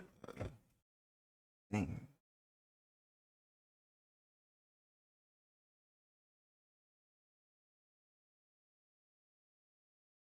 Okay, so I watched Ironheart fully. How was it? Um, it is a show of all time. Oh no. I'll say this: you can tell that this was still in the era where Disney was just making shit for Disney Plus. Whereas like they was like, listen, just write something and put it on there.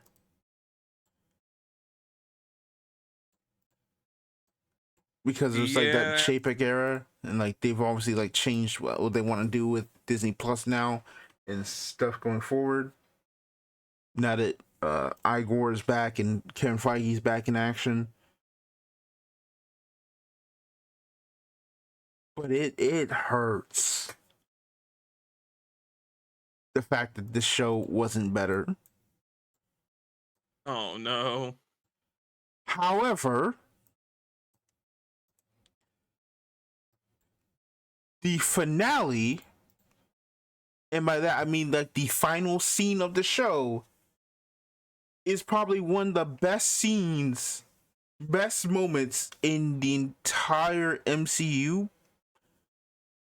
In at least in the MCU shows, but definitely like probably like top 10 post Endgame scenes in Oh wow. moments because it's that crazy.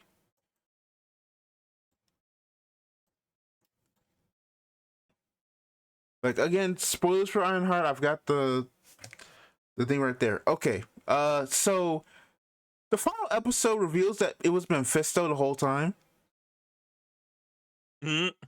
Mephisto was actually like leading with the antagonist, the Hood, who was played by Sacha Baron Cohen. Huh. Yeah, you can tell this was definitely 3 years ago. Yeah. Cause if you know, you know. Uh. But yeah, no, Mephisto shows up in the final episode, reveals the entire backstory of the main antagonist. And so we have, we kind of skip ahead to the final fight, yada yada. Riri wins. So the whole series, so the whole thing is like, you know what Riri's like kind of backstory is, right? Yeah. About how like, in the comics, like she kind of becomes like a hero because of what happens with her stepbrother and her friend.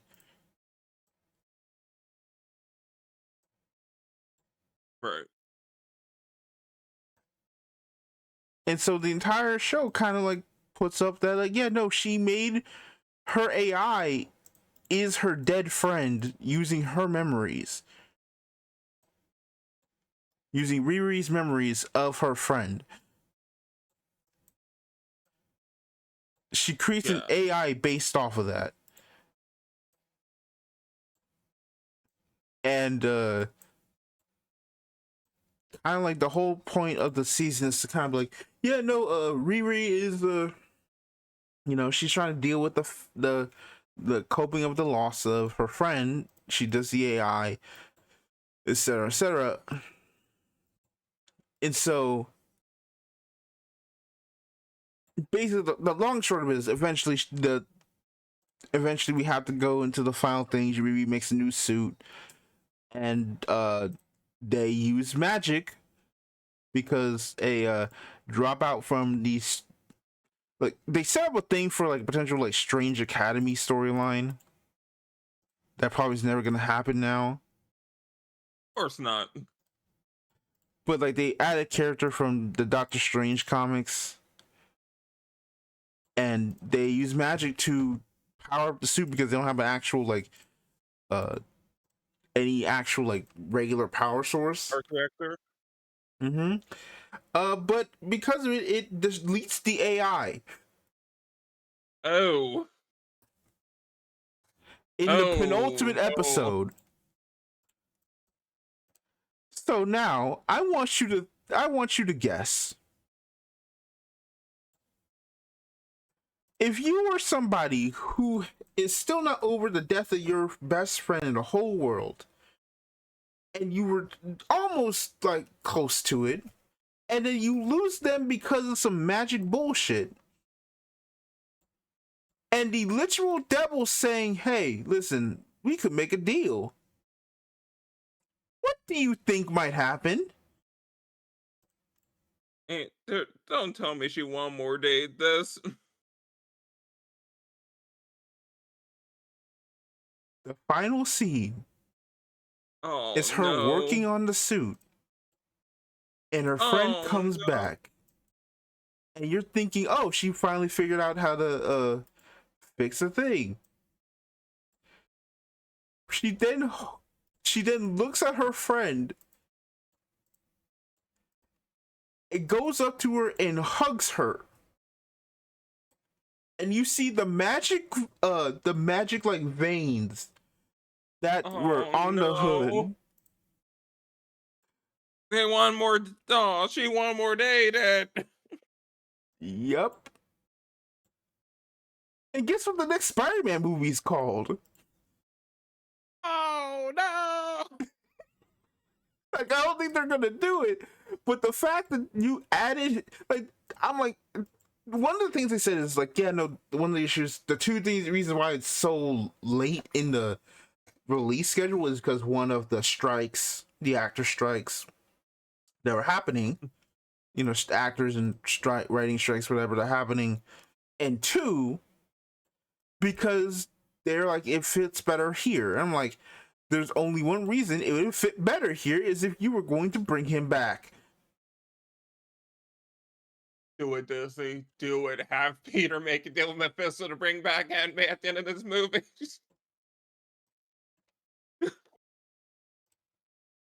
I'm just like, oh boy. I mean, it doesn't even have to be I'm Aunt.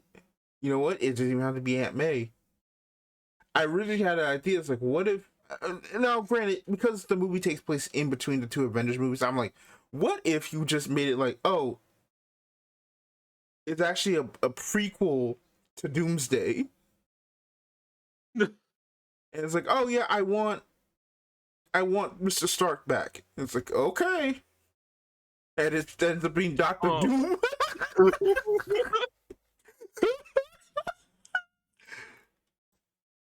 And then it's like, all right, hold on, fine, all right. Hey, Mr. Fantastic, am I helping me out? Taking care of the Doom problem? Well, sure, Peter. And then he ends up becoming the maker. Because Peter can only make things worse. I mean, as He'll a become his comic counterpart in that regard, at least. yeah, so yeah, that is how Ironheart ends. The Ironheart ends with the deal with the devil. It has probably one of the If you put best. It has probably one of the best endings the rest of the show could not cash. no, It tries to literally cash a check that there was no money in the bank for. right? It's like this would be really cool if one the show was actually good, and two, there was any chance at all that this might actually get followed up on. I mean, that's the problem with the with like phase 4 and 5 of the MCU in general. It's like, and that's a lot of cool build up. Are we gonna get any payoff? Nope.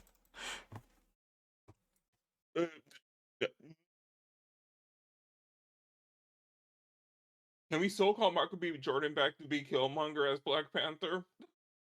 No. No, no.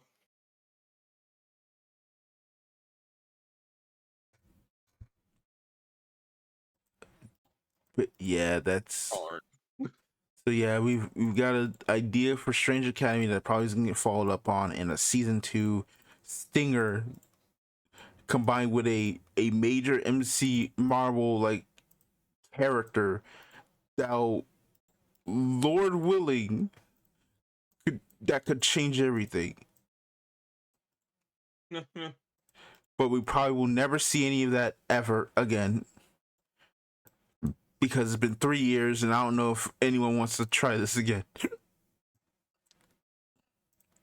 Keep in mind, we still haven't gotten. Keep in mind, we still haven't gotten an update on anything involving like the Young Avengers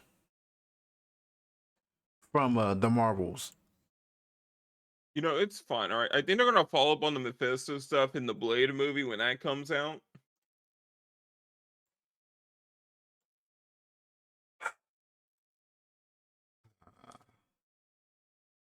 Anyway, It should be coming out next year, right?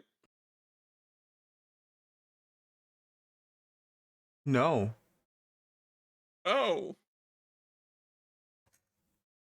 Oh no. Oh no. The last time you see Blade is Wesley Snipes and Deadpool Wolverine. That's all you get. Oh no.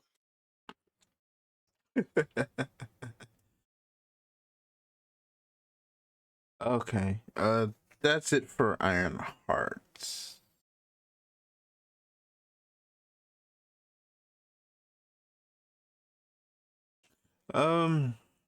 Yeah, that is pretty much it for my week, pretty much. Uh if you have anything else to add, I think we can go on to news. Anything else sad?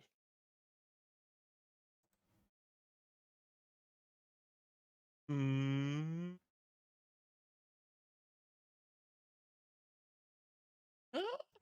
No, not really. Huh. News time. All right. All right, news time, y'all. Woohoo. Put that in here.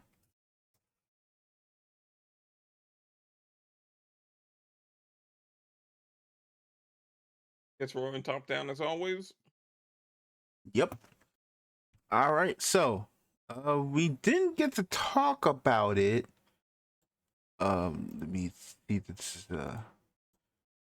Yeah. Okay. We didn't get to talk about it. But first thing, Magic the Gathering Final Fantasy is the best-selling set of all time. Is anyone surprised? Keep in mind, this was on pre-orders. Right. This is from Star City Games. Yeah, from the 2025 first quarter financial report. Hasbro's announced that it had already broken every record alone. The set was so popular, they quite literally said, "Yeah, no, it makes sure that we could sustain from the Trump tariffs." It beat Trump's tariffs by itself because it was that popular and that much money was made. It funded the entire tariff issue by itself and then some. Like, people are gonna hate when I say this, and I've said it before, and I'm gonna keep saying it. People like crossovers. No amount of Magic Grognard is gonna change that fact. I mean, you're right. I don't think people are upset over the crossovers themselves. I think it's more of the amount of crossovers. Well, if regular Magic sets would start outselling the crossover sets, we get more regular Magic sets. I mean, what was it? To Cures? Secure was the best selling set until Final Fantasy finally went on pre-order. And And then before that, the best-selling set was Lord of the Rings. so it's kind of like, yeah, like, hey man, we got it. And then all of a sudden, here we in Final Fantasy, and they said, oh really? Yeah, no. Oh shoot. Which, I mean, Tarkir being the best-selling set before now, kind of also, like, awakens another evil, right? You know what I mean, right? No. Guys, it's time for return to Ravnica. Oh no. Well, I'm trying to think. What set was? There's supposed to be a set that's gonna happen, but it got delayed because of Avatar. I Like there was gonna think be I'm gonna like wait. they're gonna return to a different plane, but it got delayed because they had to make spot for 3 Universe Beyond sets. So Let me see. Every upcoming Magic the Gathering release. Yeah, okay, Lorwyn. That's what it Lorwyn, was. yes, Lorwyn. Yeah, another big, like, super big nostalgia, like, claim. So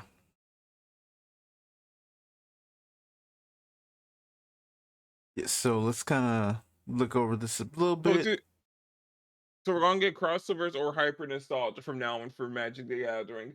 Cool. I mean, if we go here from the revenue drivers segment right here, it said when trying to pinpoint the success and growth of Magic, Hasbro CEO Chris Cox said it's difficult to identify just one thing as tabletop, digital, Secret Lair, Takir Dragonstorm orders, and Universe Beyond products all led to a growing consumer base. So what they're saying is pretty much like, yeah, no, Takir is great and Universe Beyond is great. Yeah. Which, I'm kind of worried now about the set after coming up next. Edge of Eternity, Yep. I mean, I think it's crazy that's gonna be the last Magic based set for this year, because then you I get Spider-Man and personally, Avatar. I personally love Spelljammer. I don't know how much people love the Spelljammer parts of Baldur's Gate 3. And I don't know how much Magic players are gonna love the Spelljammer stuff coming up.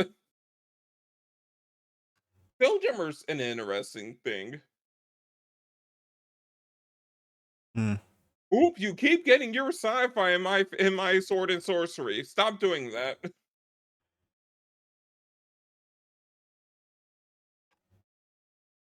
Well, No, sorry, we got cyborgs casting fireballs now. Deal with it.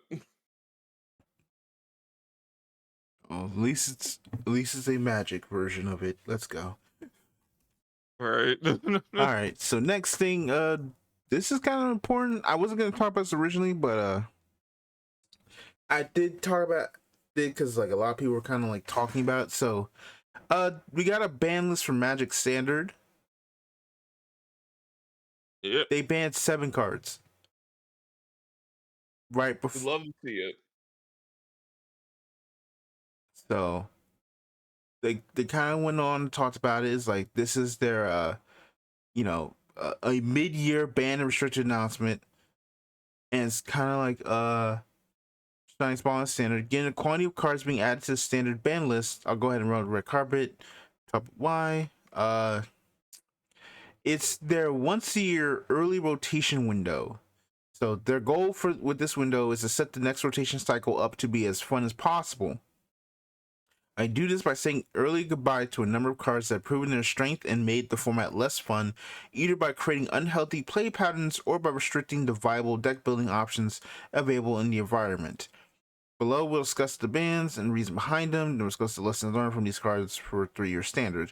So, why did this kind of like get people upset? Well, it's simply the usual thing of you banned my cards before they were about to be banned anyway. Because I think Like, rotation is like in a month or 2.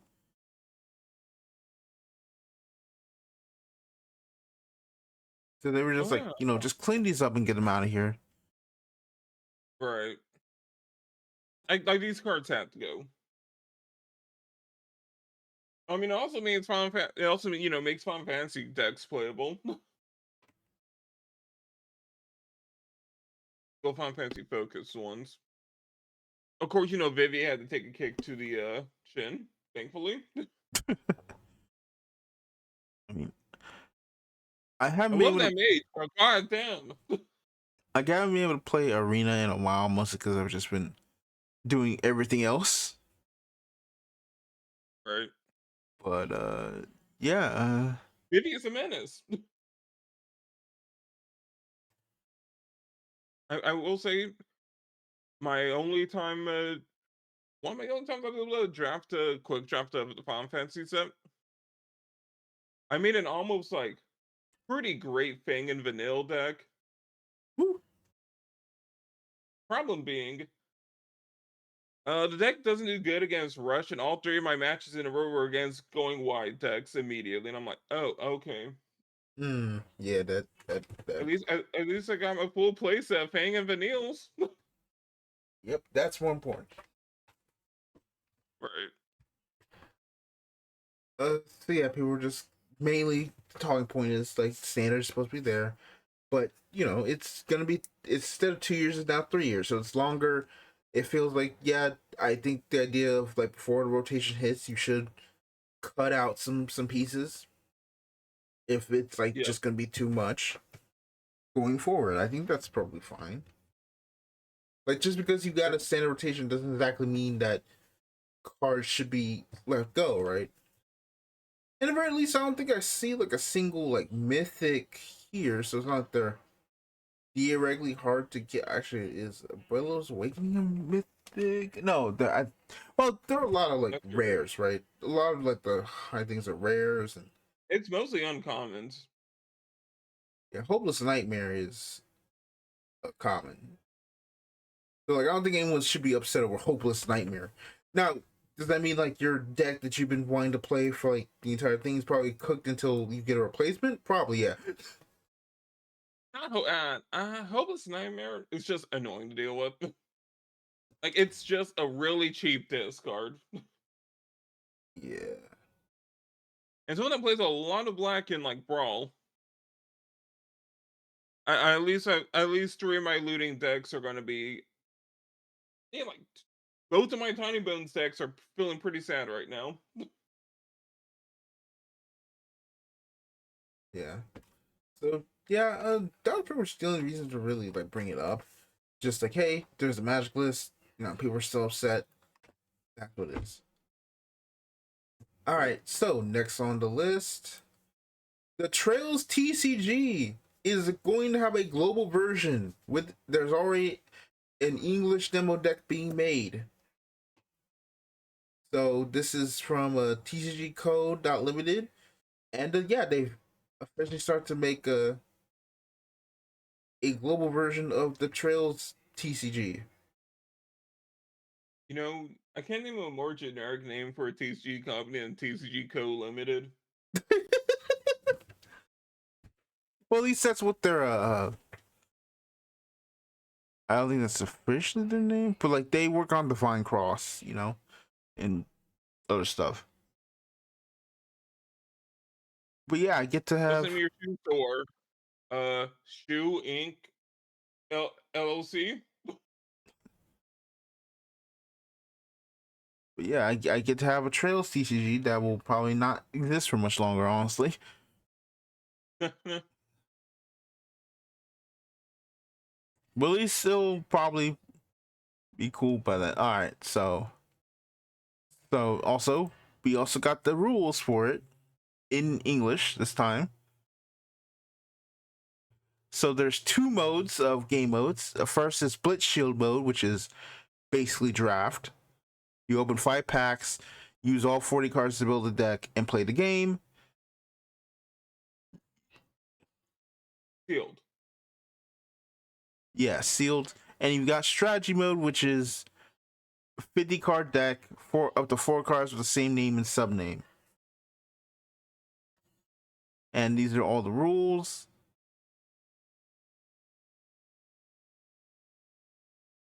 um, details of units and items, events, a base.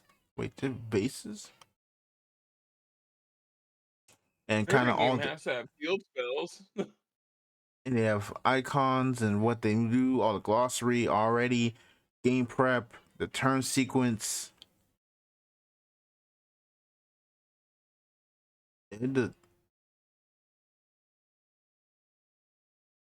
yeah, and then there's also update comprehensive rules. There's the floor rules, and you can all see that on the website. So yay! This is I mean, it pretty much specifically for me. seems like a pretty standard duel masters like. At least my cursory glance. Yeah. So, uh, yeah, there's not really much to kind of say right now until we get more news. They are doing card reveals for I think like another set still on the official website. I mean on the Twitter. So there's more to that. Next, which is also funny because I saw this when I was looking for details on Yeah, this.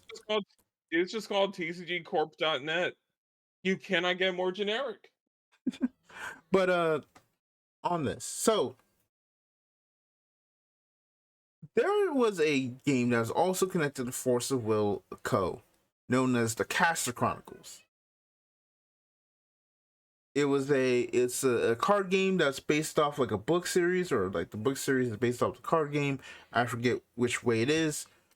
But when Uh-huh. Force of Will pretty much lost the license about 6 years ago, I checked for its English release. About on June 26th, it was announced that Speed Robo Games has the English license now. So we'll come back around June next year, 2026. I have so many questions. Such as, Where do I huh? has Speedrobo made any money at all as a TCG distributor? I would assume so. Listen, they're going to make more money than V Card is going to be the next 3 months. Okay, Are we sure about that? I pray.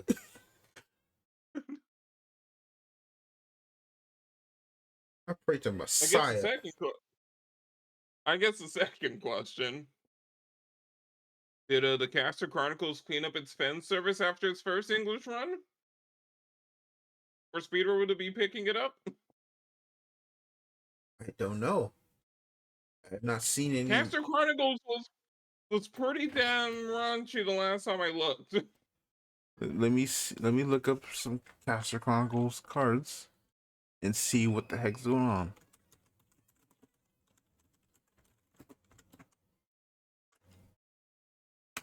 Uh, TCG. Um, the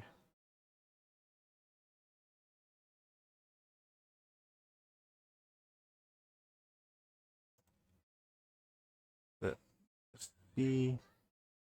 Is there anything recent? But I have no idea what. Right. Here we go. Let's go to the wiki. Um, what was this added? Oh man, this wiki old. Okay.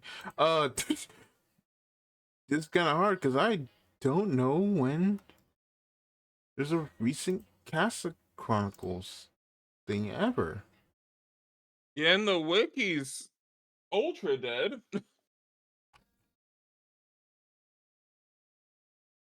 Like, okay, I don't know what they're doing. So who knows? Like, generally, who knows? We don't.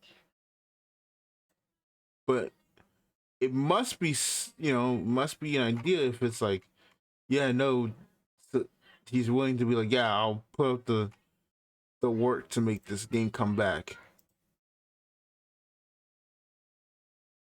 And I guess question number 3 is, well, I mean, I already know, of course, Wilco is the most broke TCG company that can exist at any given moment.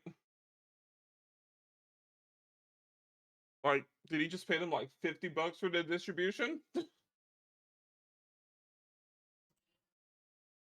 I That don't had know. to have been cheap. Again, I don't know. We'll have to see when more Like, information I comes out. I have so many questions. This is like the weirdest like crossover.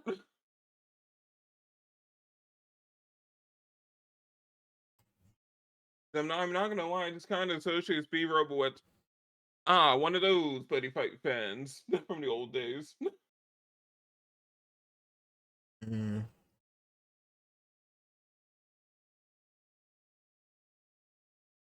well, good luck. That's all I can say right now until we get more Yeah. info. But it is interesting to see that that's coming back into the market. So, I'm, next on the docket, I'm still surprised it wasn't Bushy Road. I'm I'm glad it's not Bushy Road. We'll get to that later. That would have been so funny. Could they have announced an August release? Like, oh, yeah, and there goes Godzilla. Anyway, next up, Disney Lorcana World Championships. They happened. This is championship weekend, basically.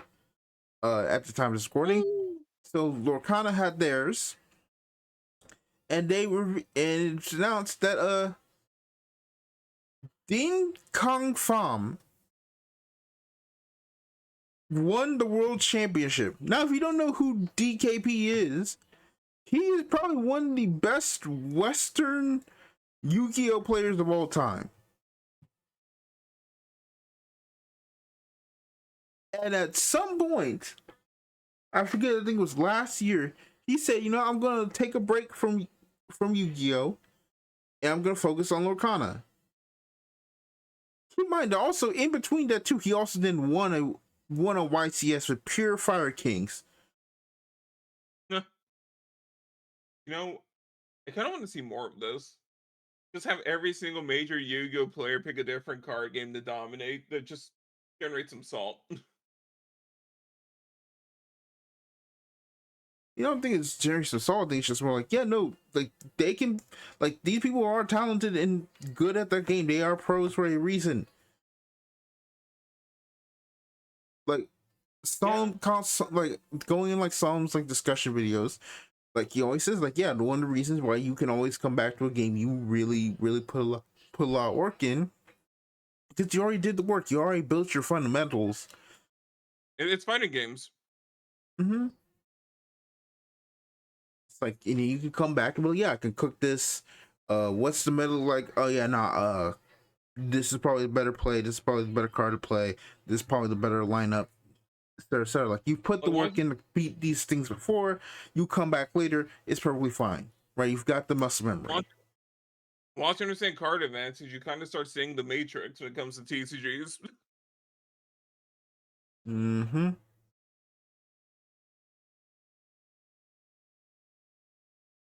So you know he's now a world championship.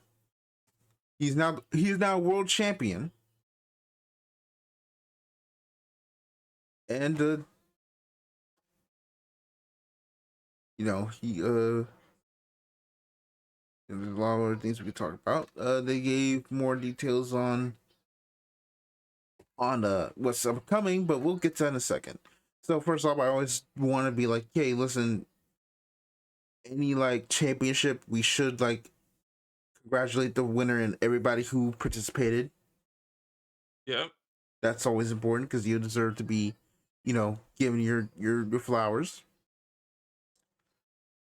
Put So, work in. yep. So now we're going into the Lorcana Challenge, which is the main circuit. So they've updated details on what's going on for season 2. So the main events will be day 1 Swiss 8 rounds best of 3. Day 2 will be Swiss 4 rounds best of 3. and then day 2 will be singular elimination with in the top 32, and the grand finals will be a best of 5. Ooh. Then there's the Infinity Constructed Side event, which will also be happening. And it will also have a separate ban list, which so that doesn't really matter right now. Of course, yeah. So Challenge Season 2 in Europe, they've given dates. Bologna will be October 4th to 5th. Ghent will be March 7th to the 8th, 2026. And Dortmund will be June 6th to 7th, 2026, with their championship being September 11th to 13th. And they showed the pricing for day 1. You participate, you get a Pegasus. 5 wins, you get Mulan. And if you make top 64, you get a Simba. Also, for record, because they announced the rotation, Pegasus is also technically a reprint, so it will be available once the Fabled set comes out. Nice. So it will be legal to play too. So there's another reason to talk about this, because when we go to the more details, season 2 pricing, top 3, you get a bunch of Elsa stuff and whatnot, the prize wall, worlds and fight details. And now we come to the real point, is season 2, Brazil has 2 qualifiers.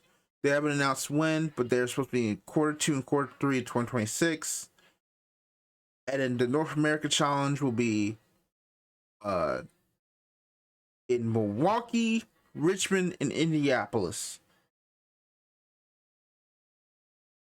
With Australia Wait a minute. getting 2 in Auckland and Melbourne. And China will get 3 yet to be announced, but they have dates. And Japan will get 2, one of them including Tokyo. So I saw on Twitter, because following Travis Stavern, people aren't happy that there's only 3 events in North America. I mean, they're not happy with the amount of events in general, but more so this is specifically on North America and Europe, and like how there's only 3 events for the World Championship Challenge, and they're all in the northeast of the US. Right, like, isn't the West Coast kind of amazing for card games? Yep. South Like, is you too, need depending like on the one event. area. Like I think Like, you you can need get like one in one event in Texas. California. Yeah, it's like you can get one in California, maybe a Seattle, Texas. Yeah. Like the fact that all of them are all consolidated in the Northeast is crazy, especially as as time goes on. It's like very much like uh, there's just like you know money is going to be scarce even more. So Yeah, especially after the thing thing, we're not going to talk about because it's not a political podcast. mm-hmm, like after that, it's like it's going to be like money's going to be naturally tight. Right. So traveling to, well, now granted, like these 3 places aren't exactly, I think outside Indianapolis aren't exactly like, I don't think are gonna be like expensive to get like a flight or something, but it's the fact that it's like, yeah, no, these are all going to be in like the same area. It feels bad for people who can't travel like that but really love this game. Because it's not like, oh, you can carpool and go to uh Cali or Vegas uh Like, or like I Dallas wonder. or places like that. It's not like you can just kind of go there. It's I mean, I see 2 possibilities, right? One, they were able to get some cheap venues for those locations, highly likely. Or two, you have market research data as it turns out Lorcana's largest player like accumulations in the Northeast. It could be. Still doesn't make it any better. Like I think let's also kind of go to where's the challenges for Europe. Bologna, Ghent, and Dortmund. Let's see. I think two of those are in Germany.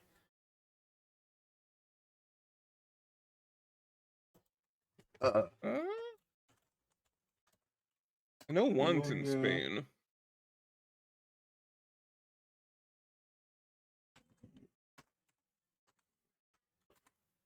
Oh, Bologna is in Italy. Oops. Dortmund is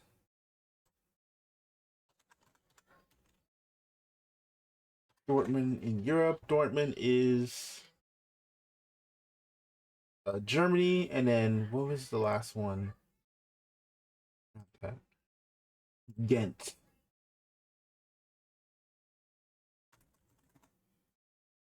Ghent is in Belgium. Huh. So the UK just doesn't get one. UK, Well, I mean, they're not Spain. part of. Well, I mean, the UK is not part of the EU anymore, so you know. True. Like, Spain doesn't get one. It's kind of like, there's a bunch of countries that just don't have one. Like, Like North they're very America like makes, they're clustered is I guess the problem. yeah, they're very clustered together, and it's like, why? Like, I think from what I remember, I think Tower kind of says best. Is like, I think I need the idea he was trying to get out because he was kind of like saying that no, a lot of this is a good thing, or he was trying to be like at least like a lot of the changes are good overall, and like people were kind of ignoring that. I don't know. I have to talk to him about that. Also get him on the podcast so we can actually like do that episode we missed out. Right. I mean, Uh, we could just call it a lost episode and pretend, and we could just all pretend it happened off screen. but yeah, I say like from what I read from the details, yeah, it does seem like a good positive thing overall. But I think the issue is like there's not a lot of events. And from what I understand, like a lot of Lorcana players want to play the game, right? You love a game, you want to play the game. Yeah. So the fact there's only three and they're all in, at least for America, in one consolidated area, and the fact that Europe just gets three, and like Europe is a bunch of countries. Right. That's also crazy. Like Like it's Australia, weird. fine. China will get three. Japan will get two.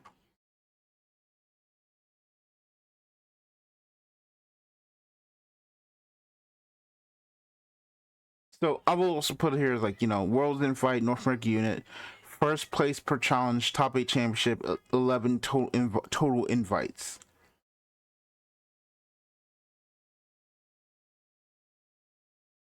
What Texas? Like I wonder if they're just having like beginner expansion problems, right? Uh, Maybe, but this is also Disney money involved in this, right? Right. So either is like Disney just kind of get it, kind of like what I've heard from like stories about. Again, like let me talk about the Hasbro thing for Beyblade, the Beyblade tournament. They actually like they literally said like somebody like who does like does the Beyblade stuff in North America with Hasbro. They were like, we didn't know there were going to be that many people, Right. and they were like, how did you not know? But maybe if you I actually mean, held Bento events, too. that would probably help too. I mean, Bandai still underestimates the amount of hype people have for the games that people actually do want to play. That is also true. But it's like, dang, Shoot, we thought this Beyblade thing was just gonna be some silly little kids toy. What do you mean there's actual competitive adults trying to play Beyblades? What? Huh? yep. It's like, and keep in mind, people had to also buy in tickets to Anime Expo to even play in it. And that detail came out a little bit later than usual. And if you're going to Anime Expo 2025, you kind of gotta hope an eagle doesn't like crash into you, or your eye doesn't get stabbed out, or like the building's not, or like part of the building, you're not in the part of the building that's on fire. And you gotta keep some deodorant with you at all times. Like Anime Expo 2025 was wild from everything I've been hearing. Yeah.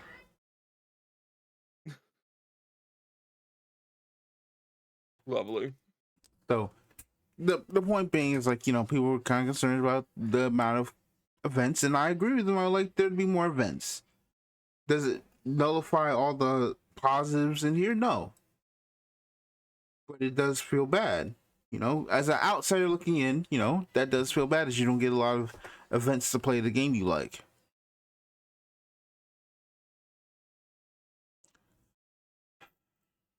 Anything else you want to add here? Not really. Like, Wakana's in a weird state, I feel like. Oh, we'll get to that too. Like, Disney IP is cool. Unfortunately, you're also under Disney.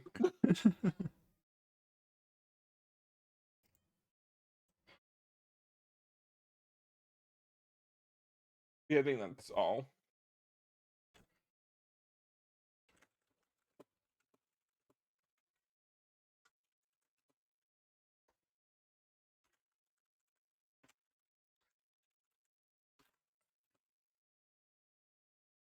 And I see up next we have Grand Archive on schedule.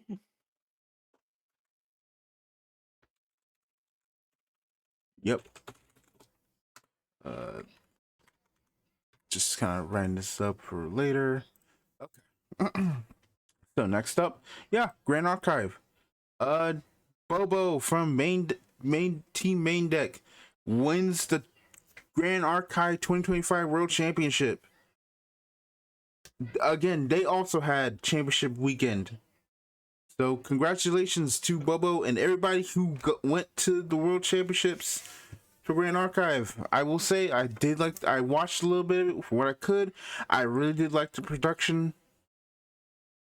It was really nice. I think you should kind of go look at it for yourselves. Because really, Dude, yeah, there's more lighting than Vanguard Worlds. Holy cow. so they also did like a whole end ceremony where they did a cosplay contest. Uh, gave announcements of the side events. It was pretty nice. So on the note, the closing ceremony. This is all the upcoming events and product releases on the schedule up until August next year. So this is probably the entire year so far of Grand Archive. The Story Reflections, which is the set I'm actually interested in for getting into Grand Archive, that comes in July. Then there's going to be an Ascent in Boston, Taipei. October will have Niagara Falls.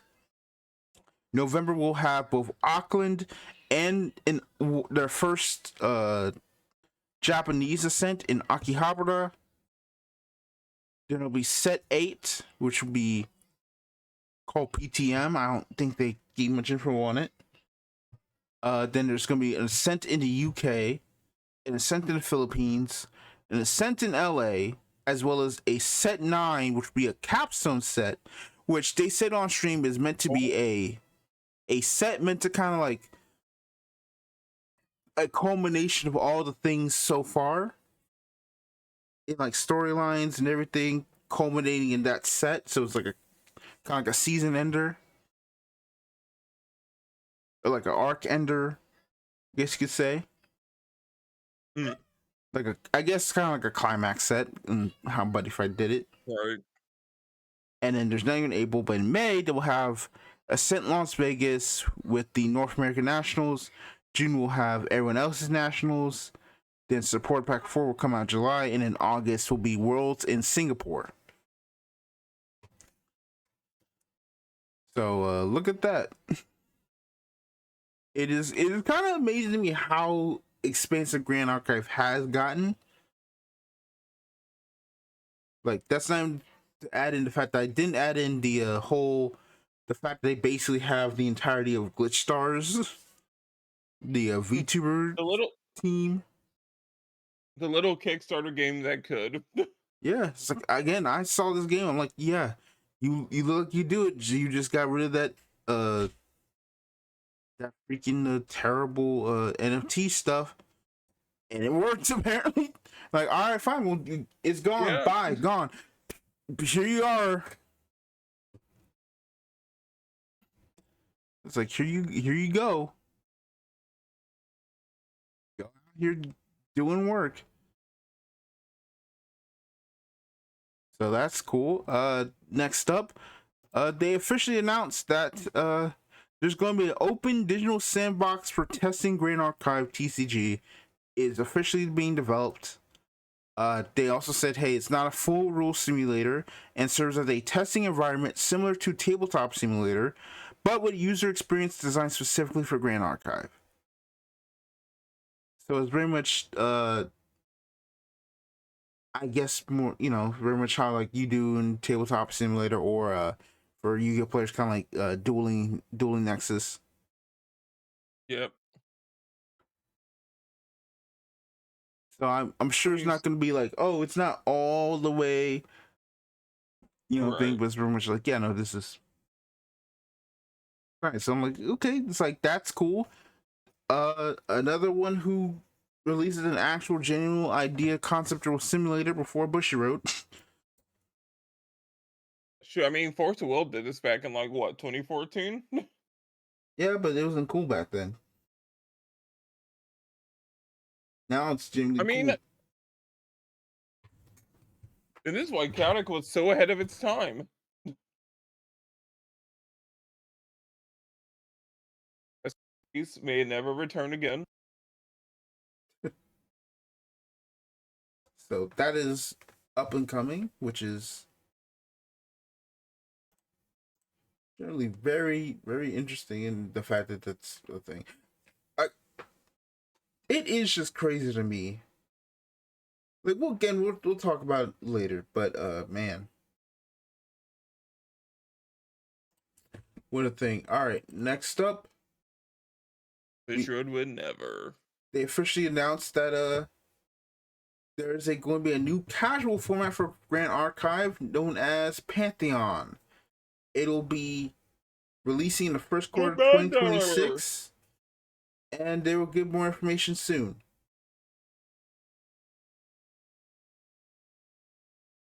Multiplayer. Commander. It's Commander. We know it's Commander. We know it's What is everything you think is Commander? It might Commander. not Why be all isn't Commander. it when we I mean, whenever a company announces a new casual format, it starts looking oddly similar to Commander. Every time. I won't say you're right or wrong, but I'll just say we will see. Shadowverse did it too. I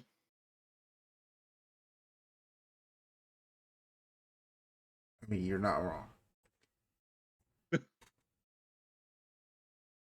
Every time someone says a new casual format for Yu-Gi-Oh, the first thing they do is try to turn Yu-Gi-Oh into Commander, and that's how we get the main format.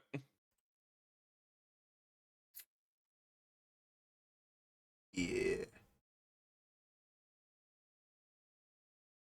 Well, I will say, Grand Archive is definitely doing well, Yep. which I think finally now leads us into our main topic, which we were now. Card games are not doing well.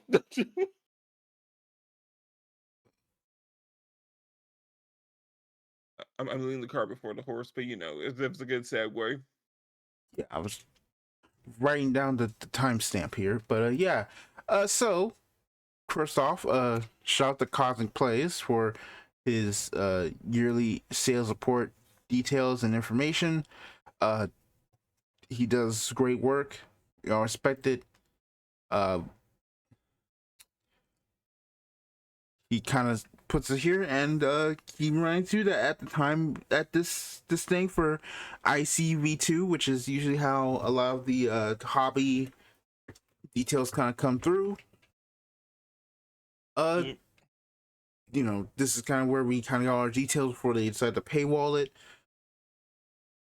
So he kind of did he looks at ICV2, but he also does his own tracking to see how it doesn't, like it's in his video. I'll post the video in the description. You should watch that definitely to kind of know what's going on.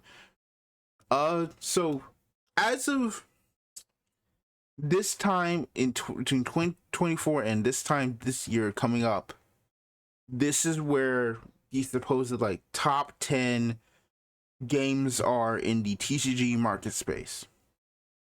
So 2024 was Magic, 2025 was still Magic. Second was Pokemon, still is. Third in 2024 was Lorcana, but now Yu-Gi-Oh! Has taken its place back as number 3. Fourth was Yu-Gi-Oh! In 2024. Now fourth is One Piece. One Piece was fifth. Lorcana is now fifth. Star Wars Unlimited has remained unchanged at sixth. Vice Force was at number 7. Now it's Digimon. Flesh and Blood was 8th. Now Weiss is 8th. Flesh and Blood went down to 9. D&D Icons of Realms got removed because Digimon went to 7th. Digimon had an insane jump. And Dragon Ball Card Game Fusion World is now here. Not pictured. Ironheart Vanguard. I should probably like pull up his video to kind of I should probably You can do that. I can't, because when I pull up that video, I turn it to a React channel.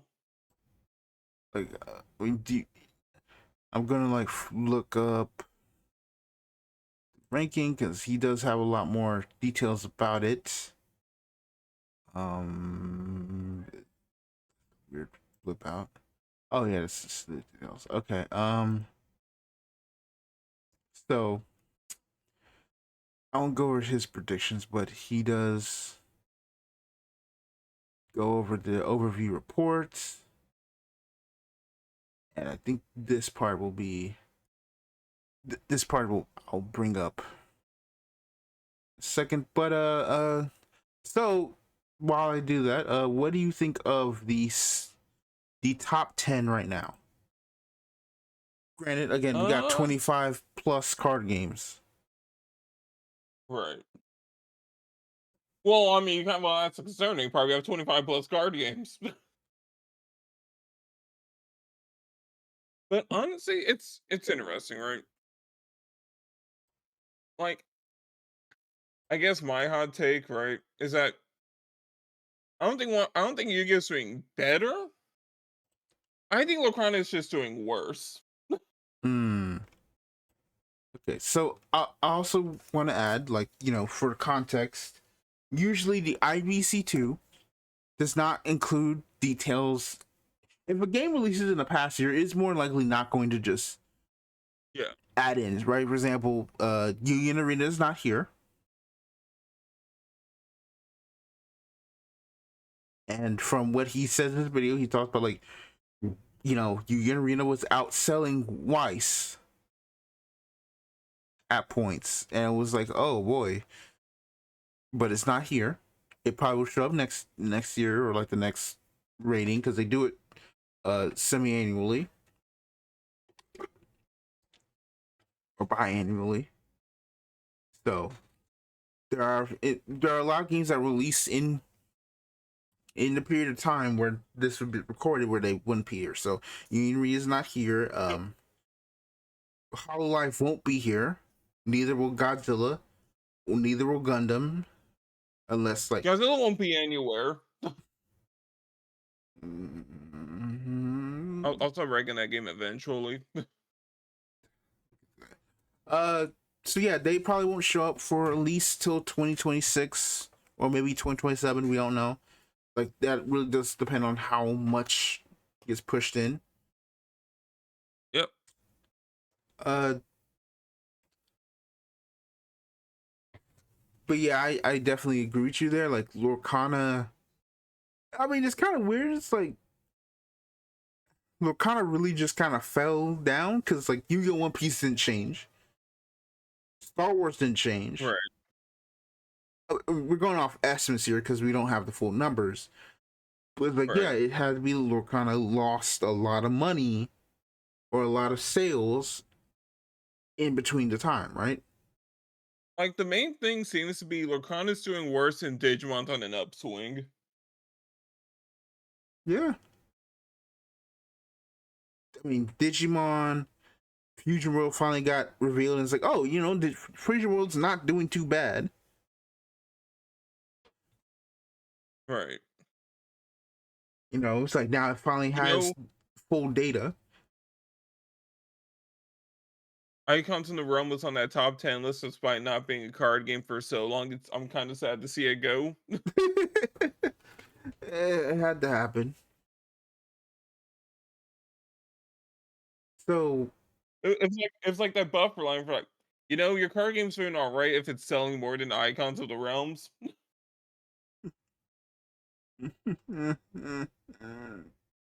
all right. So let's kind of go over it.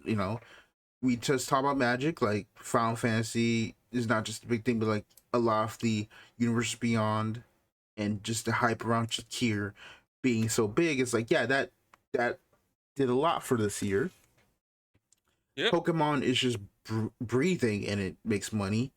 I know for like freaking what was it, that prismatic thing with all the EVs, like that was basically non-existent anywhere because everybody was just trying to buy Right. it. Like Pokemon has me worried for one reason. Why? My job's expanding into trading card games, buying and trading card buying and selling starting like in the next few weeks. Oh no. Oh yeah. Well, good luck with that. Now we got now I gotta deal with Pokemon singles. Sweet. uh, Yu-Gi-Oh is there. I think it did kind of go up a bit. Now we've kind of added like the 25th anniversary stuff coming to its natural Right. conclusion.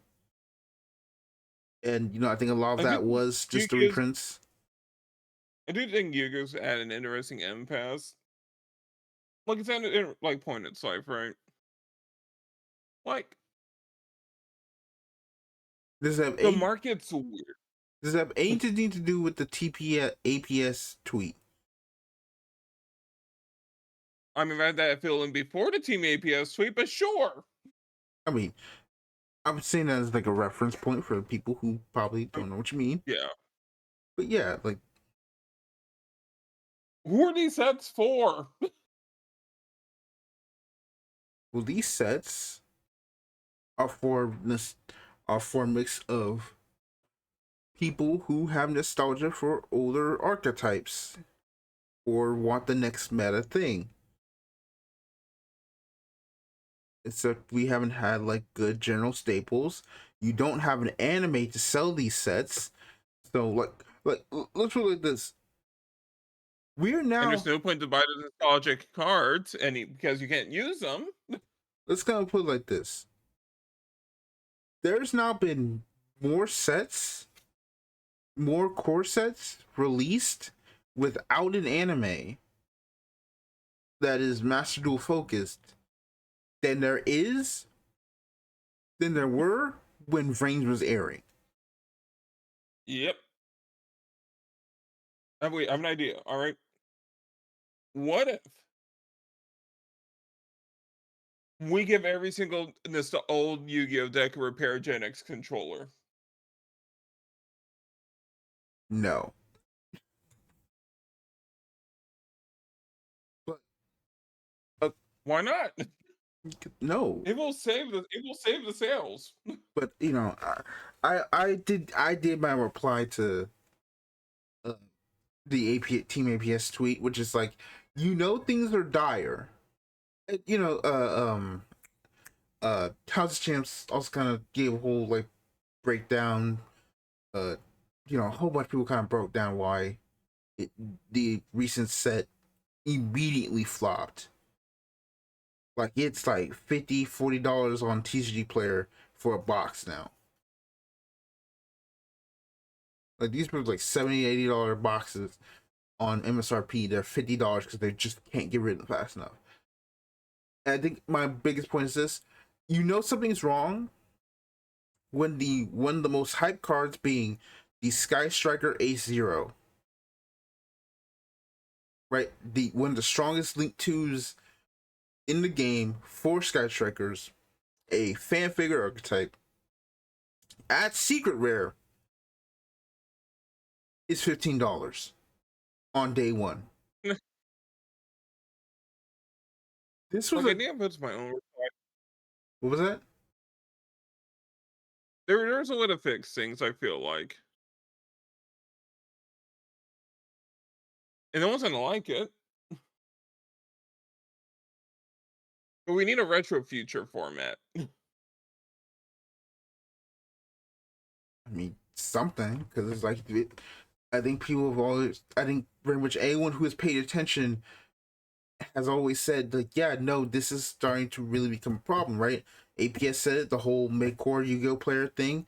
House of Champs said like, yeah, these sets don't have value because there's no real generics in here in certain sets. You can tell which set is popular based on which set has a meta deck and some generics, which set doesn't.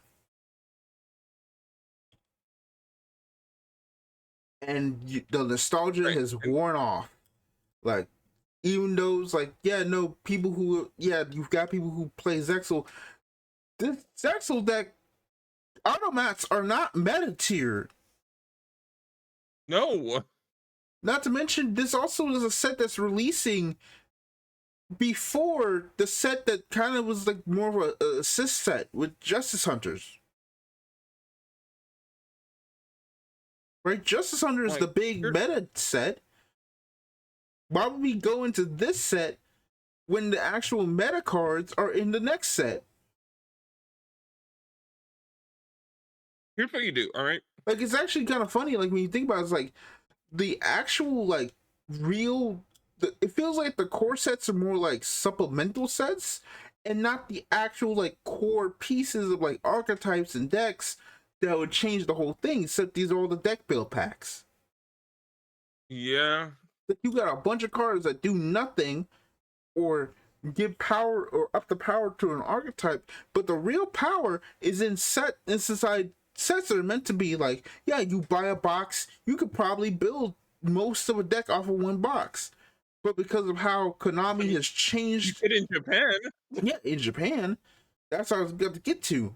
But because of English or Western Konami changing how ratios and system work in a set, they've come to a head. They've been come to a head, and it's definitely come to a head now, because now it's like, well, what? I'm not buying 3 boxes of a set just because I want to get this archetype, and it's like you could roll. For example, last time you could want to buy 3 boxes of the set that had Malice and Ryziel.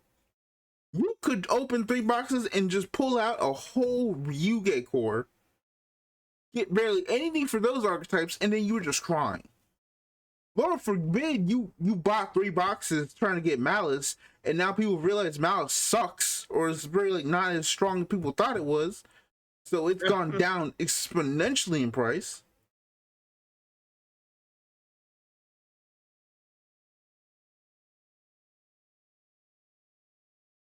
And I mean, the worst thing, right, is that back catalog for Yu-Gi-Oh is worth less than toilet paper. Yeah. Like I know, like, what was it?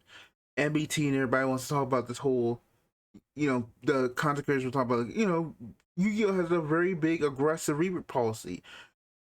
Yeah, because once they sold or quote unquote sold the sets, everything else is you don't care about what happens because you want to sell the next set. The next set is more important. It's a Right. aggressive reprint policy because they hoe you on the initial release.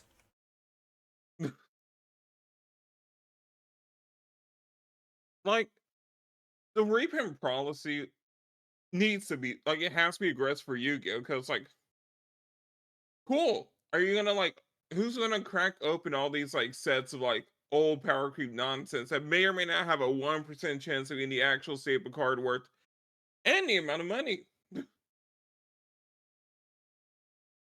Mm-hmm. Not many people. So it's like you kind of have to aggressively reprint things, because or you end up with the buddy fight problem, right? Well, now you also have the problem of, well, now stores just at a certain point, stores are just not going to keep stocking your product if it's like, bro, we literally bought like 7 cases, 7-10 cases of this set. No one's buying it. We're having to basically give it away. At a certain point, that's going to hurt our bottom line. And as we come on to the tariffs, we come on to the thing we will not mention. We come on to like other card games being released. At a certain point, yes, Yu-Gi-Oh is known as the big three, but even then, it's like if no one's buying, we got to make a business decision. It's part of the big three in the same way Bleach was part of the big three. We needed a third person to fill the slot. I mean, it was still big, right? Like, it's like you're big, but it's like you're big only because you were part there, right? Right. Like you were part of the era. I mean, you're not one of the gods of the era, but you were there. Yeah, Magic and Pokemon are Naruto and One Piece. You are Bleach. Yeah. You were always kind of, you always kind of, you had, like, you have, like, the sauce. It is like Bleach. Bleach has a sauce that the other two don't have. But it also is kind of like the one where, like, not a lot of people want to really give it that. Right. It's like, like, as time went on, it's like something's wrong. Like, it couldn't keep itself together for much longer. Like, you could feel like it's I mean, breaking down. just like Yu-Gi-Oh, it has the sauce, but after a while, the sauce keeps tasting this. Every new sauce tastes the same. Yep. So I guess would Magic be Naruto then? I like Magic is One Piece. No, I feel like Pokemon would be One Piece. Wait.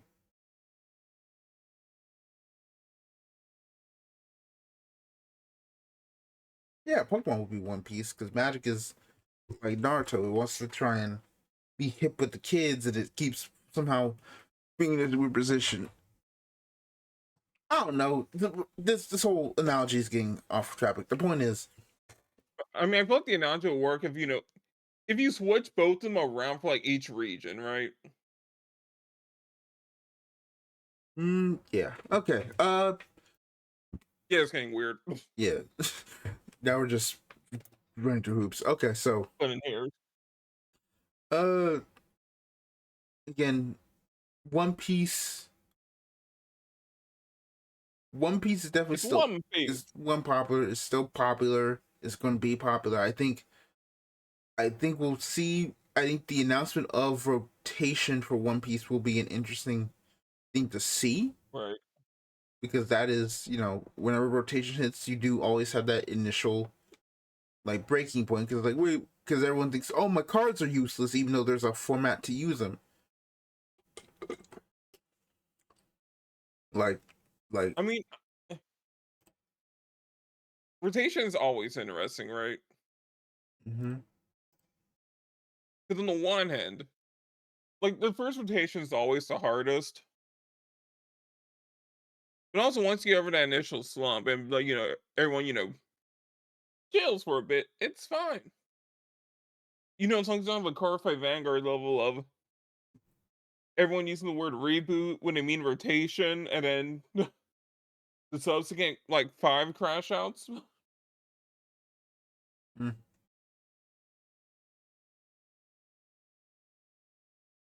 That's more Bushy's fault than anything.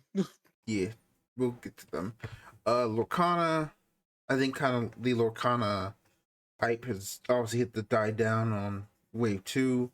Yeah, Um, I, that was the next Pokemon. that No. I think like the, the vocal fan base is still loud at the fact that events are, sparse going into this next season. Right. That's another question. Uh, you know, sometimes I do hear like, sometimes the formats are kind of like getting a little iffy here, and they I announced mean, the other rotation too.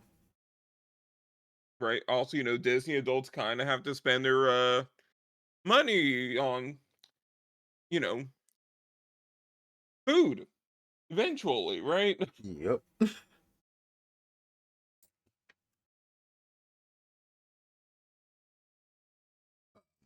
Or third mortgage.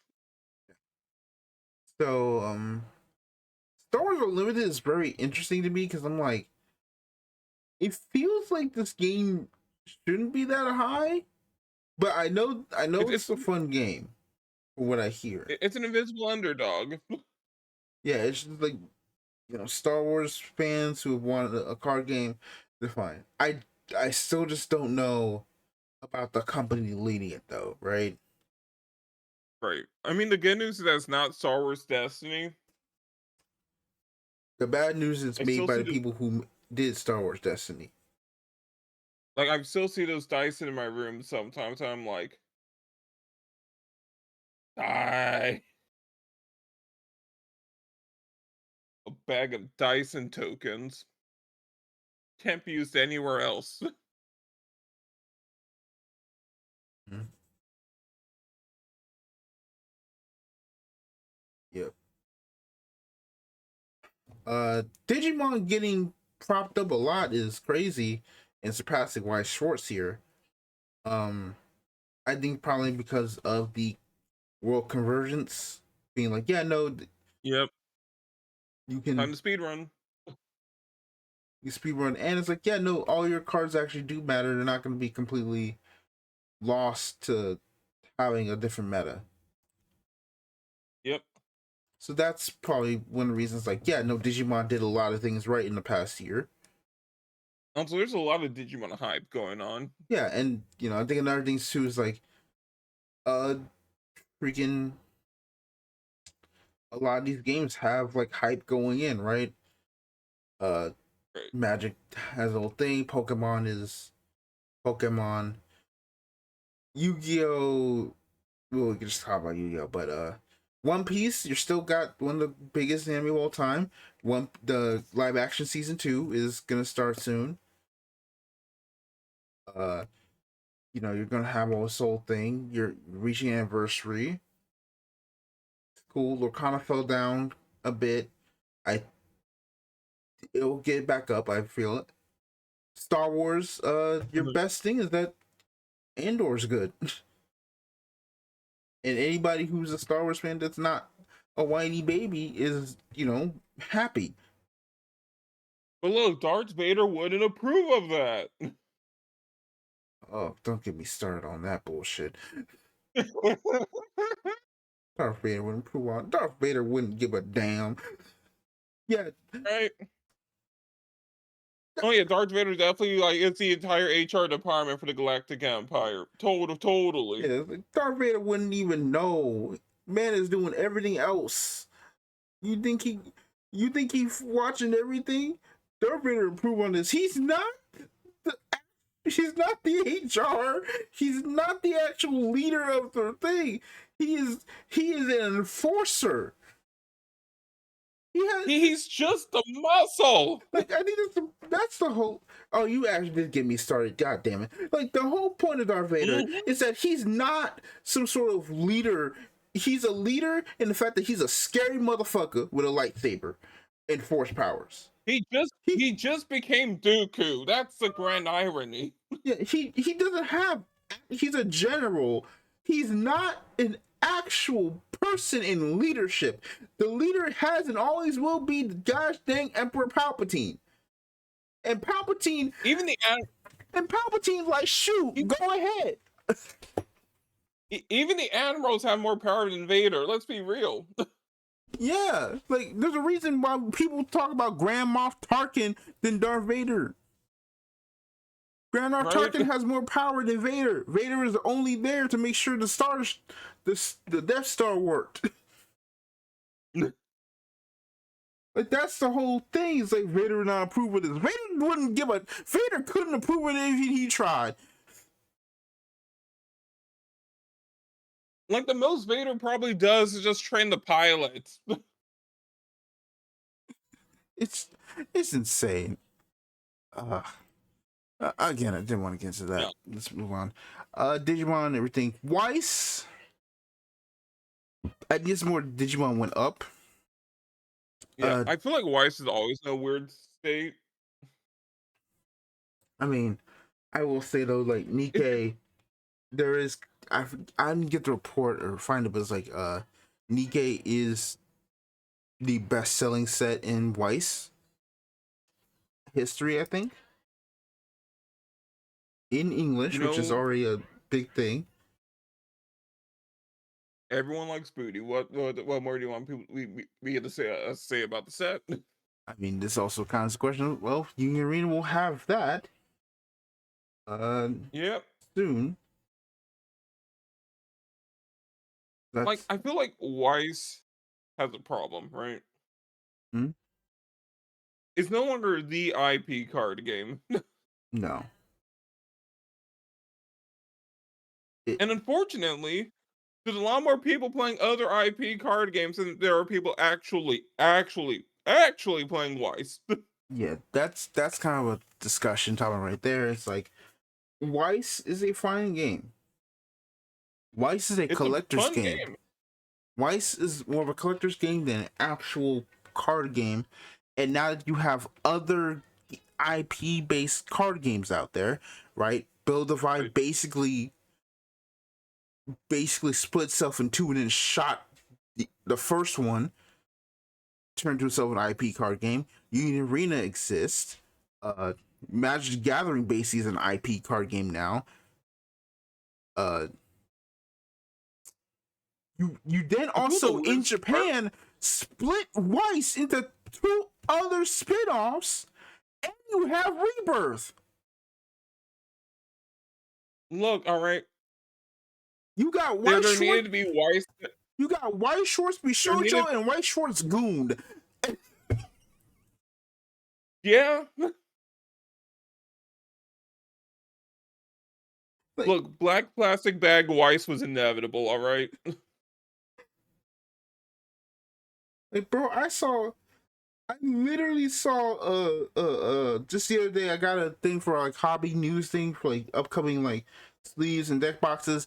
I saw Gushio or Magical Girls things. I'm like, why would you buy if you buy this, you need to go to prison.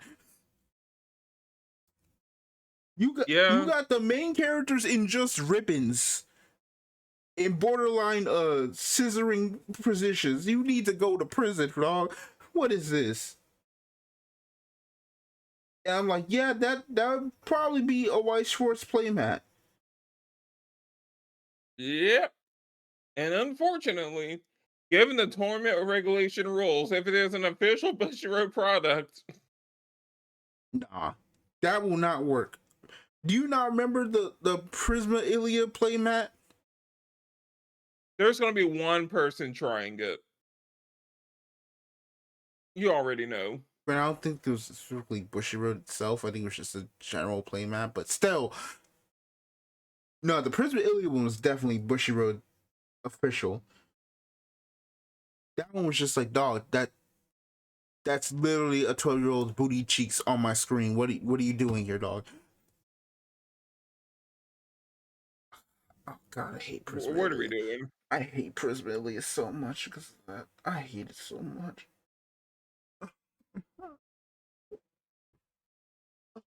You didn't have to. It's a curse every fate fan has to deal with. You It could be worse. you mean the realization You that, oh could yeah, be like remember you were originally an Eroge. You could be a Higurashi fan. Oh, you mean that the original Doki Doki Literature Club? God. You know what I think the problem with the visual novel industry is? And What? it's gonna sound silly. There's no one in the West decided to actually beat Tokimeki Memorial.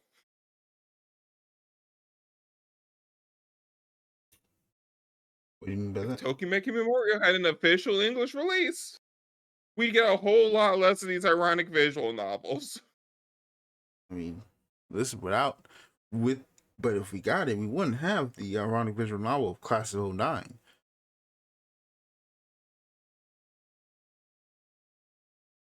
Like the only people I would trust to beat Tokimeki Memorial in English are people that 100% Persona games in one run. Only people I trust to beat Tokimeki. All right, but back to Weiss. So, uh, Yep. yeah, it's like y'all think it's like every time I look at participation numbers, like y'all don't even come close to like Vanguard numbers. The closest you ever got was in V era, and even then, it's Yep. like we still kind of outscaled you. So it's like, I think it's the thing is like people who buy white shorts don't always play white shorts. Right. It's like you Which just is weird, right? Weiss has good core rules. yes. The player base just memed it. Quote unquote player base just memed it into being a pure collector's game. And that's kind of the worst part about it. I mean, really, It didn't have to be this way. it's more so like one of the biggest like card game collectors for Magic. Then got into Weiss and it kind of gaslit the whole thing. And it's like from there, I don't think the game has really recovered from that damage. Rudy, I think Rudy may have actually killed Busher with English presence. Uh, I don't know how that would matter for anything that isn't Weiss, but Buddy Fight died after he started covering opening Buddy Fight. Coincidence? No, I think not. I didn't even know he opened Buddy Fight. He did open Buddy Fight. Well, anyway. Bushy would even send him a bunch of product on house. Oh wow, I didn't know that. That is Yeah.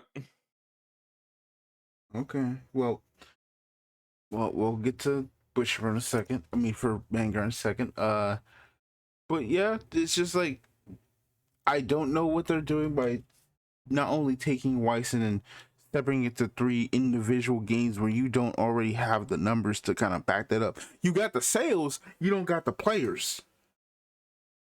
Right. And sometimes Questions how you turn the sales into players.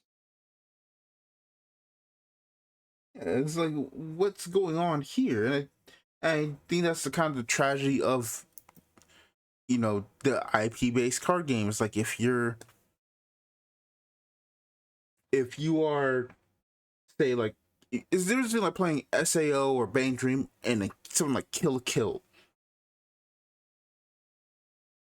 Like Right. you can always count on at least an SAO set coming in the next like 3 years, right? There's Right. always possibly you're always gonna get support. If you're a Bang Dream fan, you're always gonna get a set every year somewhat. If you're like a Kill, a probably like a series is like a one-off, Angel Beats, you ain't never getting a set ever again unless it's a re-edit. And you've got a lot of those in this game. As opposed to Bandai Yep. with Union Arena, which is like, yeah, they own most of the IP. They can basically kind of like do like every like fourth, fifth, sixth set. And they dub out sets be potentially a sequel set to that game, right? It's Now like, hear me out. but in this, Neo standard, you can use 2 series. okay, I'm yeah, I got nothing else, man. yeah. It's just like, the point is like, yeah, it's like, yeah, you have to be like, oh yeah, Nikkei sold well enough, you get a volume 2. But it's like, yeah, you're not gonna get a kill thing. You might get like a re-edit or like a reprint set version or something, but you're not gonna get a whole super wave of Right, support for your whole deck. There's not enough, right? There's not enough stuff, right? right. Which is so funny. What I want to check something because I'm like, I feel like there's something that should have happened but didn't.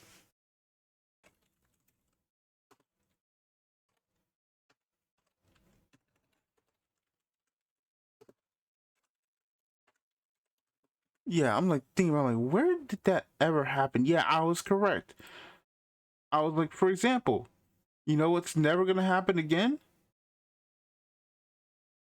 It's so funny because I completely remember seeing its trailer at a Bushiroad product stream.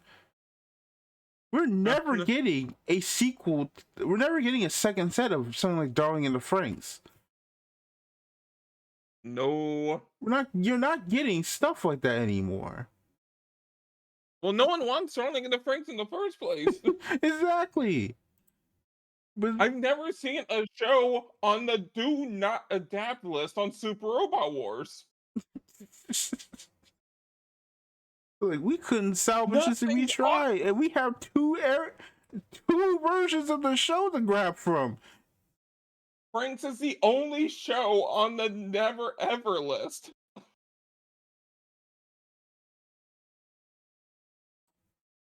Power Rangers got in before it, Franxx.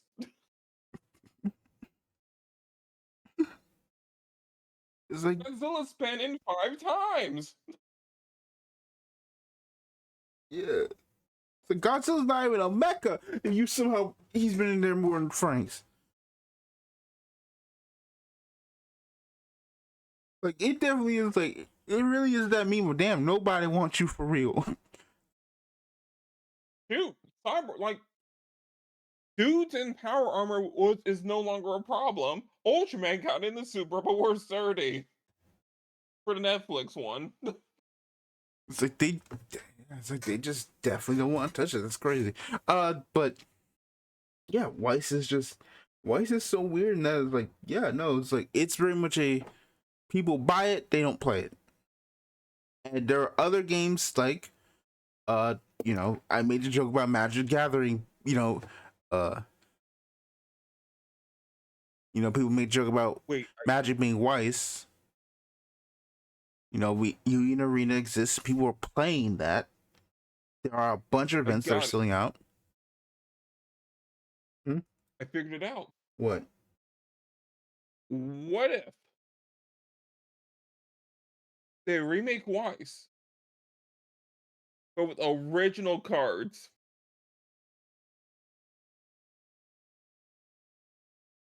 Just re-release everything, change them all without the licenses attached, and just re-release as a new card game. Universes within.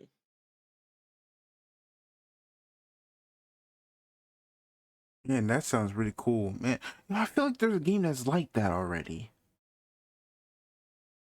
What was it called? Oh yeah, Ironheart and Vanguard.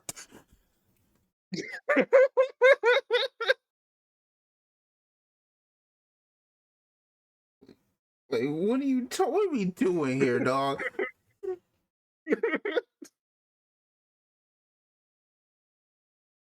Come on. Hell, if we can go one step further, that's Build Divide Original. Yeah. I'm still thinking Build Divide Downfall is entirely because of the punch yourself in the dick mechanic. I'm pretty sure it is just is that at this point. I'm- Like I know some people who are like, I don't even want to touch the game because of that one mechanic. like there has to be a reason why would you decide on a yeah, here's our new mechanic.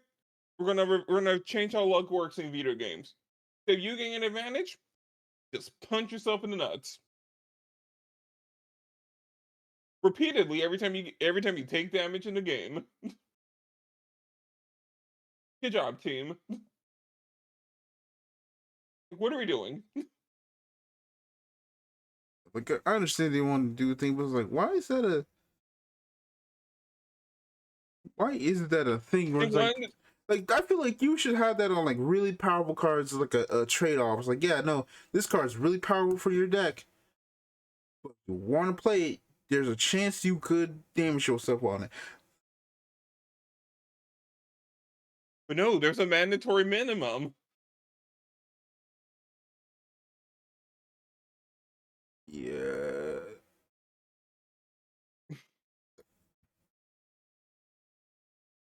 Like you want to be the anti-Vanguard so bad you killed yourself in confusion.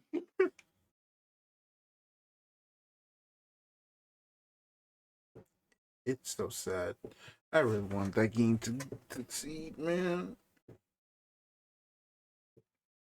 His characters were so cool.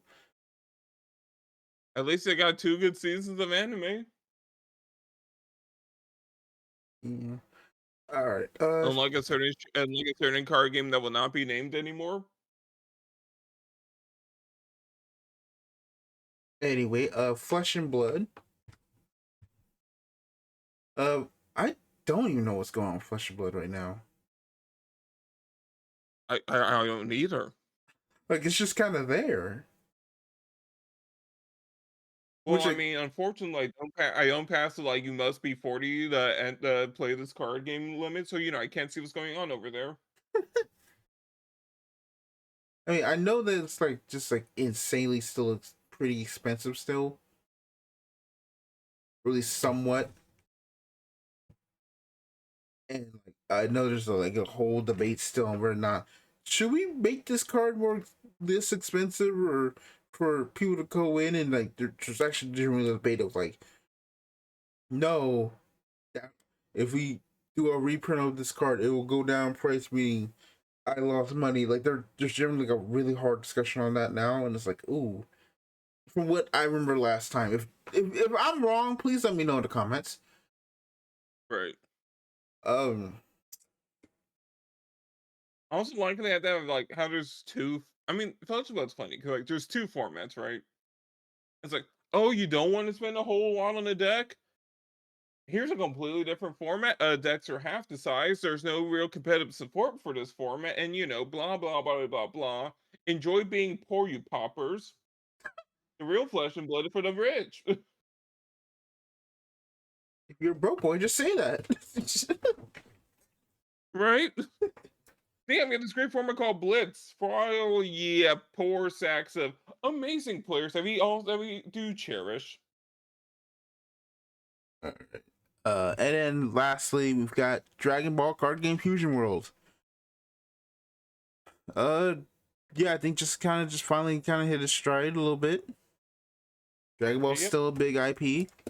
I think We got a nice again, digital client. I think you kind of said it right. It's like you have to kind of get past like that first wave of the rotation. So yeah, here it is. Like we're past the first wave, and here we are. Fun fact. The new manga booster, the packs for that are actually more expensive in the digital client than in the card game itself. Mm-hmm. So I'm trying to think of kind of want to go from here. So if I can get more details here. So let's talk about. Let's see. Do you want to talk about Where is everything else, or do you want to talk about where the industry is first?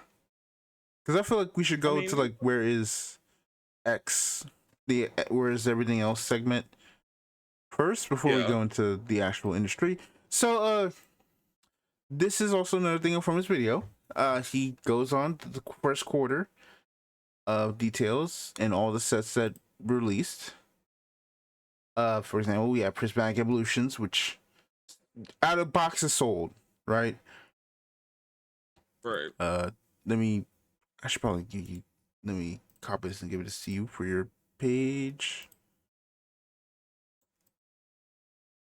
All right, here's that.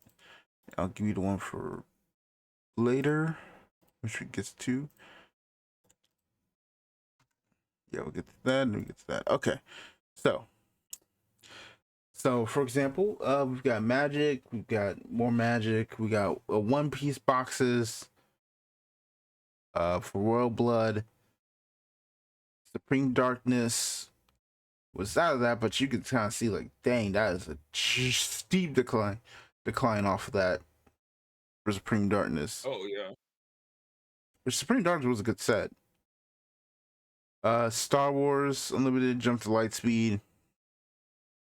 The Innistrad Remastered was next. Next was Fusion World with New Adventure.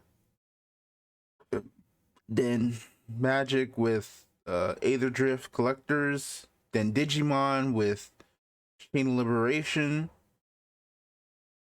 Lorcana was next with uh Arceus Island. Then Unit Arena hit with Demon Slayer. Yu-Gi-Oh! At Maze of the Master. Digimon with Special Booster 2.5. Unlimited with the Jump to Light Speed Carbon, which they started doing with Jump to Light Speed. They did like their own version collectors boosters, Right. which is probably another reason why it's still like stabilizing. It's like they have like collectors editions of their cards now. Masters shows up with History of Z. Then Union Arena with One Punch Man.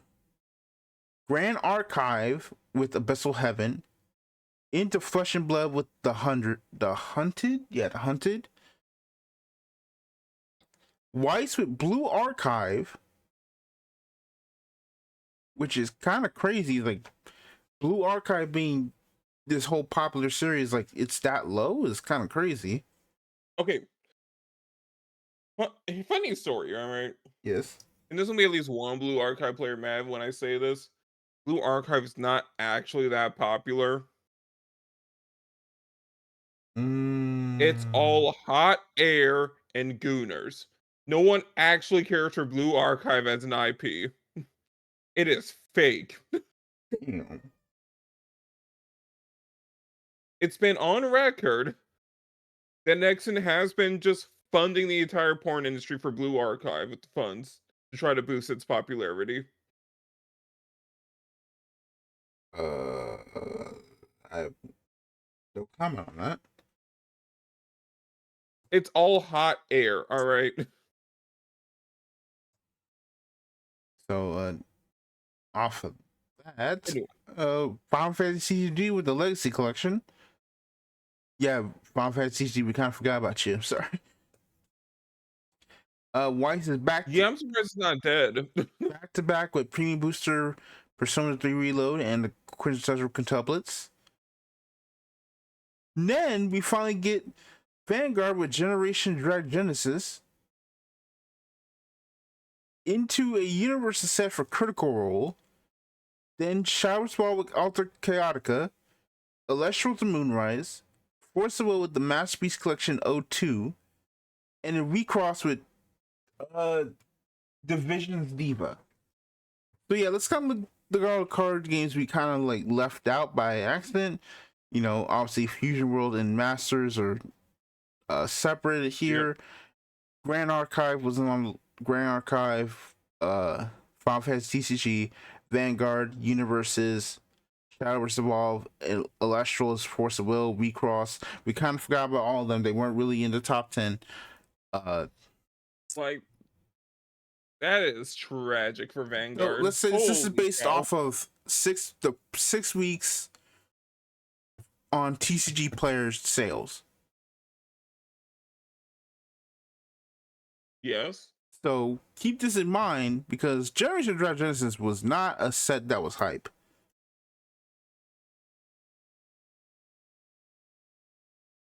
Like that set was one, it didn't have lyrical. Two, it was just kind of like another like lore set. And like I don't think it really did that well. Like there wasn't like anything crazy in that set that was like, yeah, we gotta go buy it. Right? Right. Even so, being right next to a critical universes set is already like, dog, come on. Yeah, no, being next to universes is like Like, doom. even if it's not a bad set, being next to universes is crazy. And then the fact that Showers Evolve got beat out by that Critical Role set too is also crazy. Like, we gotta Like, forget that Showers Evolve exists because it's like here in the West, it's just like it has doesn't really has any strength at all here.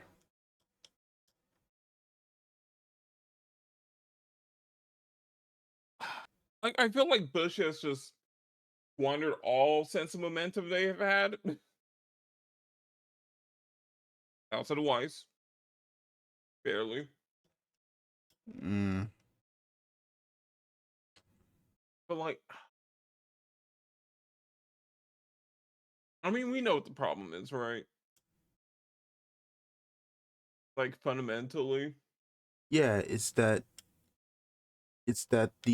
she wants to. the global side has no actual funding, so they're just barely living Yeah, off of this seat of their pants. Even so, explain to me why you just drop a worldwide Godzilla release with no actual details on your English version. Today's the actual day of release, and there's no actual official announcement that the game came out. It just hit 800 followers today. Before we did the podcast, I checked. It hit 800 today. like I'm just gonna punch Godzilla card game into Twitter and just see. Yeah, all right, I'm seeing barely anything.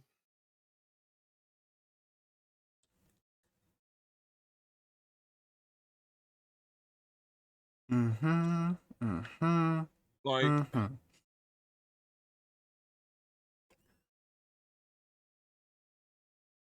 You get what I'm talking about.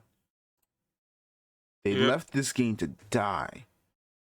Hololive also drops next week, but they've made so much more progress on actually trying to make that game become a success, even though you had a game release literally a week before it. It was announced before it was released before it, and there's literally less tweets, and you have less followers. Actually embarrassing. yep, Like I want, like genuinely, let's kind of put this out here right now. And again, I'm going to actually write a video on this because I can't take it anymore. I think it's utterly incompetence that the fact that we had the Faded Clash VTuber thing when Leora was still alive, when we had Nova, we had the Glitch Stars, like Yu-Gi-Oh group of people who like card games, yep. right? Like they're not small, they're pretty like average, I could say. But Freaking dual logs, man, I swear. like you had them, they went crazy, and then you got Sunny. Then somehow got Sunny. I don't know how the heck that happened, but you have that. You had that twice, How the hell did you not manage to somehow find a way to, like, how did it amazes me how Grand Archive beat you to the punch to do a collab with Glitch Stars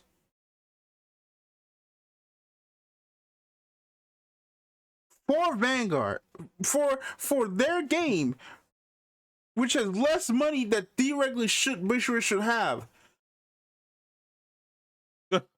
and you had access to you were there first. Nova went to you for support for a tournament. How? Like, And somehow Grand Archive I beat you to the punch. You got almost every card game related VTuber doing promo. yep.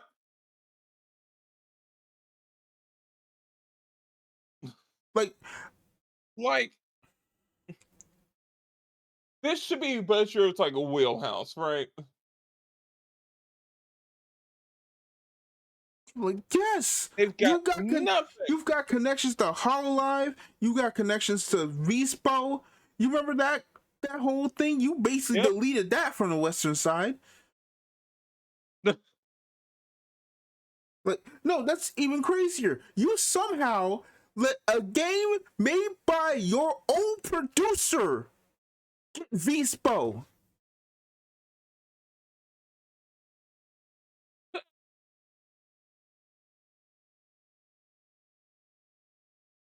Like, Not to mention, it's all so confusing. let's not even mention the fact that you never gave I don't know a single content creator who ever got Dear Days as a free code to do a promotional stream for Whoa, both that's 70 games. bucks off. We can afford that. For both games. Different Fight had to use his Dude, 50 money. bucks is expensive. Different Fight had to use his own money to buy Dear Days. He was gonna do it anyway, but the fact that you didn't even bother to give him a code for free because of how hard he's been glazing this franchise for the past 10 plus years is insane to me. Look, I keep telling you, today different fights like taking a break from Vanguard. They're it's over. He is their English marketing wing. Whether he likes that reality or not. He is the intern.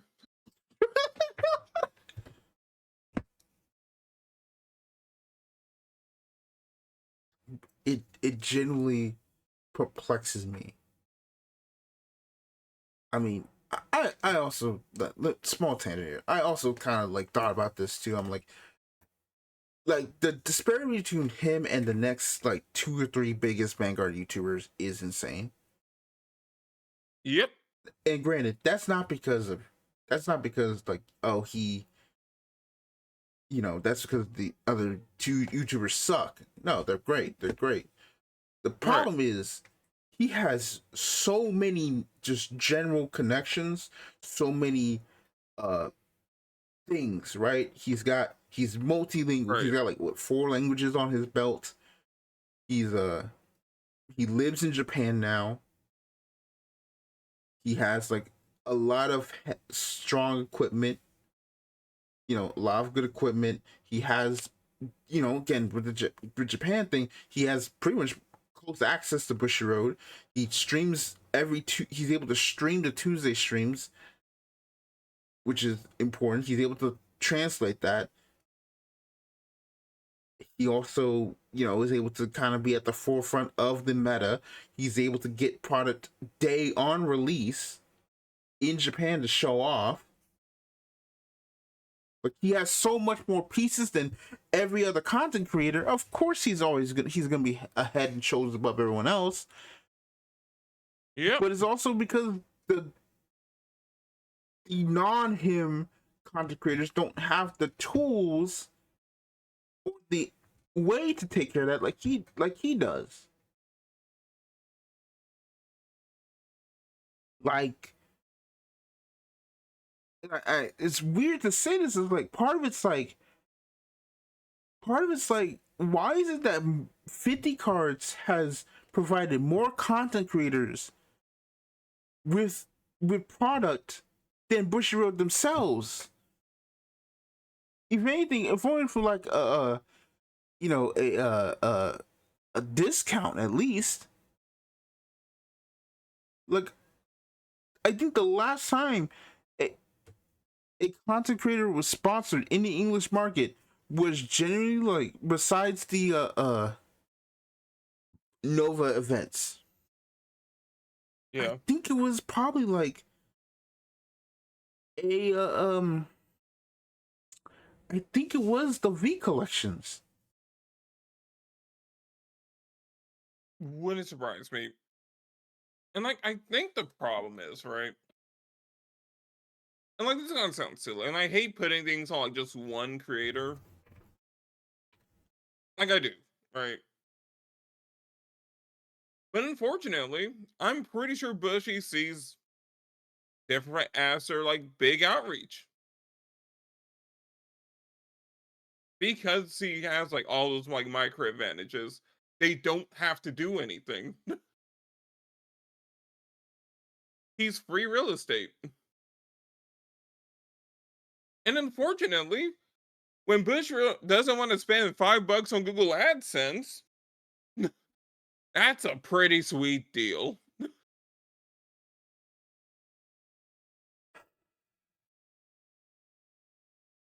It it just kind of makes me go, it's like they really blew trying to build their Western market. If that's what their idea and concept is like, yeah, we've got their fight, who else we got need? And it's like if that's the thing, it's like, well, you failed already. Right. Because your next biggest content creators are all mostly related to whose main like details isn't just Vanguard for Vanguard's sake. Like their fight is the not only the biggest Vanguard YouTuber, he's also the biggest standard YouTuber. And you've kind of like let the Yep. other like Orange was kind of the biggest V era YouTuber, and you know Solomon is the biggest premium YouTuber. Orange has basically been relegated to do either premium or standard, but mostly Yep. trying to go into Shadowverse or and One Piece. Like what And Psalm's been laughed out of Yu-Gi-Oh! he didn't get laughed out of Yu-Gi-Oh.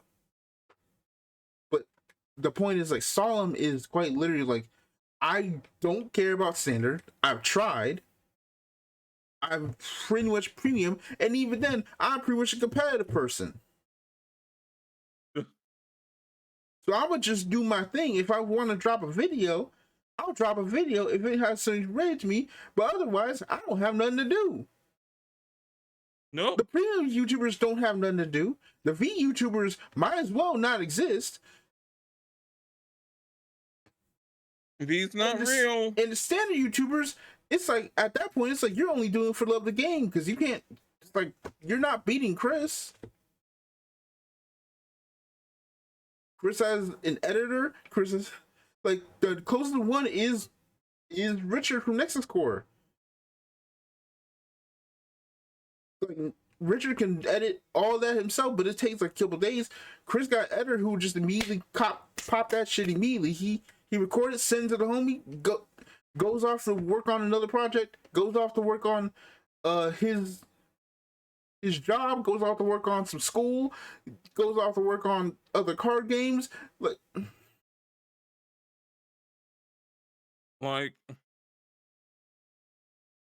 Like no one's big enough to have a team, is what I'm saying. right. No one's big enough to have a team like he is. and anyone who And could be is not doesn't have anything to do. Storm could drop look a at the video in Yu-Gi-Oh like side 10 of things, seconds. right? Storm could drop a video in within 30 minutes of anything he's interested in. And like the Yu-Gi-Oh side, it's like ran by like 3 separate like teams. And they all just work in perfect machines. The Yu-Gi-Oh side, what? Like of like content creators, of like card game content creators. Oh, you mean the Wonky Quartet guys?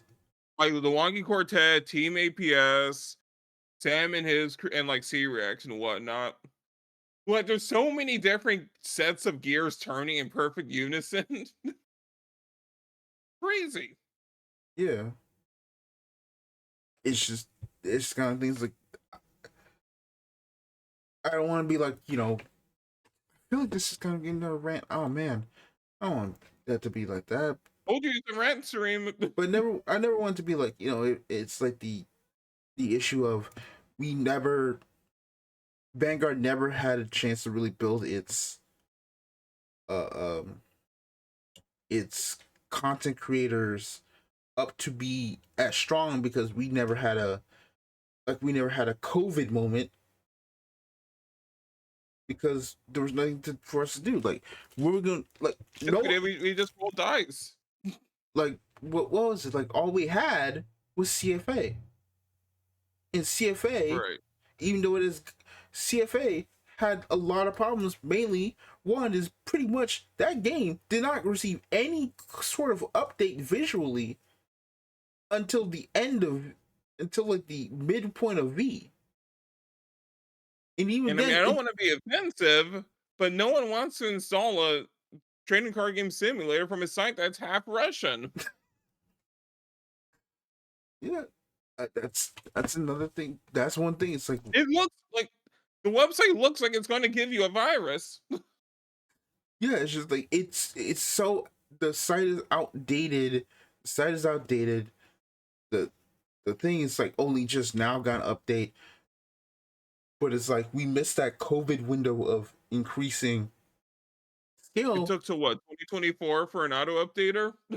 2020, like late 2023, I think. Still way too long. Mm-hmm. But that's also because like it took a while to finally actually get the code because the person who actually had the code just was off of the grid. It's like yeah, we didn't have anything.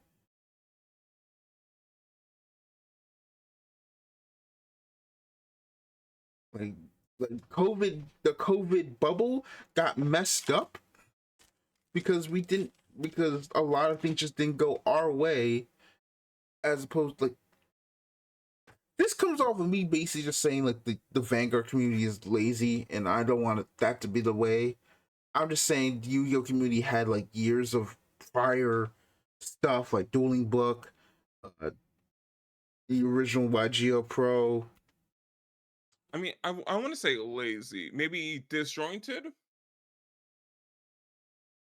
Jointed I think is a better word.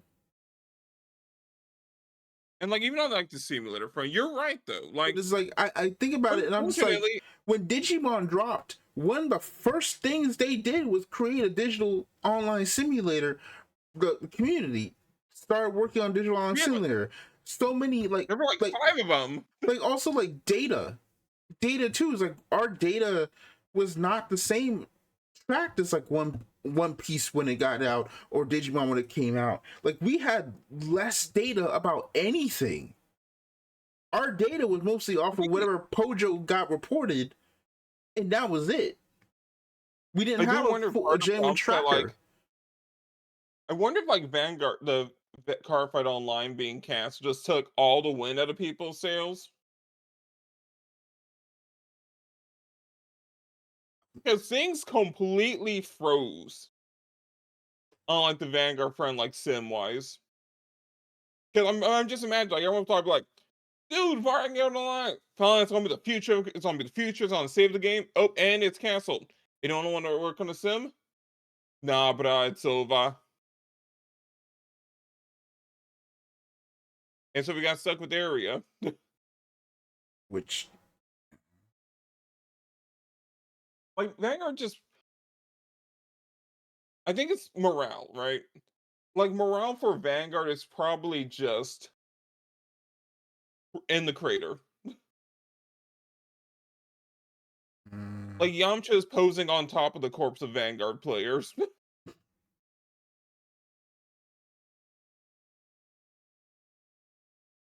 And that's probably, there's just no energy. That's the sucky part. I mean, it would also help. Like, I mean, morale also helps when like there's something to have morale for. You know, Right, it's like every time, like it seems like, oh, Vanguard's gonna have this, Vanguard's gonna have that. Something goes horribly wrong, and we're set back some way. right. It's a loop. We are actually stuck in the Mobius loop. Mm. Well, so to kind of go into the final bit and pieces here, uh, yeah, I mean, quarter one just kind of seems like a bunch of boxes moved for like the big ones, and then it's there. But the big part, according to the IBC2 report, is the last bit, which is the hobby game sales report. So, according to this, collectible games, aka trading card games, there's collectible games, trading card games, basically, hobbies, board games, non collectible miniature games, hobby card and dice games, and then role playing games.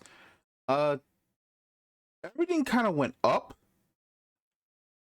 except for Yep. two things. One, hobby and board games, they went down 10 million, and card games went down 60 million. The bubble was popping. And yet more games are about to keep entering. Yep. We got, Godzilla just released. We're gonna have uh Gundam start releasing next week. Uh Riftbound will release some point in time this year. What else? What else? Hololives this year. Keep in mind, Cookie Run is supposed to be this month. Yep. The Cookie Run TCG kind of went silent, but it's supposed to also run this month. Right? Russia Acorn released, I think, last month, literally like a week or so ago, too. Isn't like Riftbound or River also launching soon? Yeah, I said Riftbound. Riftbound Oh shoot. launches later this year, but it's like, There's too many games again. hmm? It's not including the fact that we're still not at what there's gonna be like another card game, like, or like a hobby thing. All right, so here's what we do. All right, we release a second super virus, Oh no. and that will surely boost card like hobby sales again.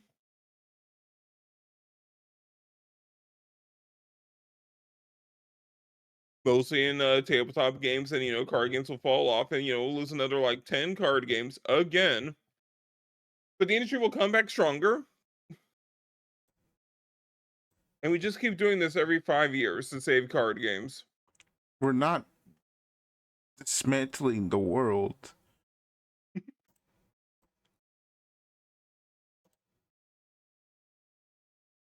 Eventually, it'll work out.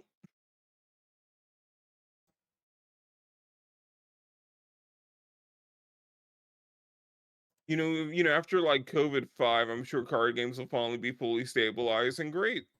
Oh my god. COVID Ending this 5. podcast. COVID 5 is crazy.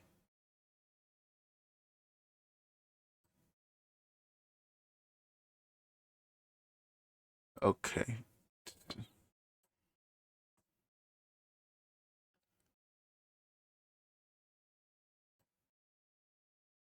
No.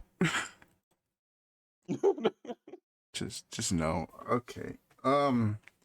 So but yeah, the industry is not looking good right now if we're losing money before we're about to hit another thing. Now, could it go Can you up? imagine? Maybe. Who knows? Bushy's not making it out of this bubble pop. Bandai is. I mean, yeah, That's my yeah. It's gonna be Bushy. That's just gonna evaporate. I definitely feel like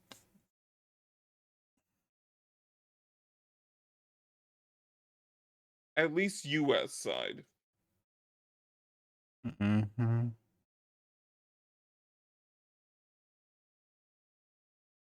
Maybe Vanguard. Maybe like Weiss lives. Wait, no.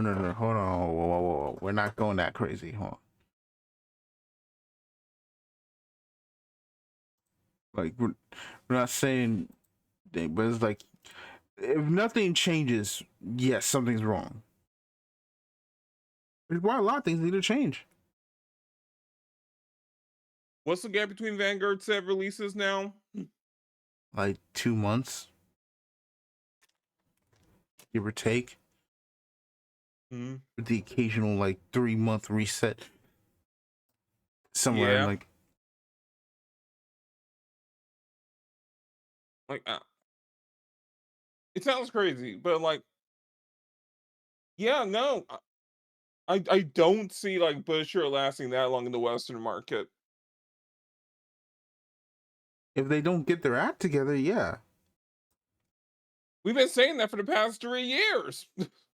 I mean, now I feel like I gotta say something now because it's just like we need to get this out together, bro. Like, what's happening?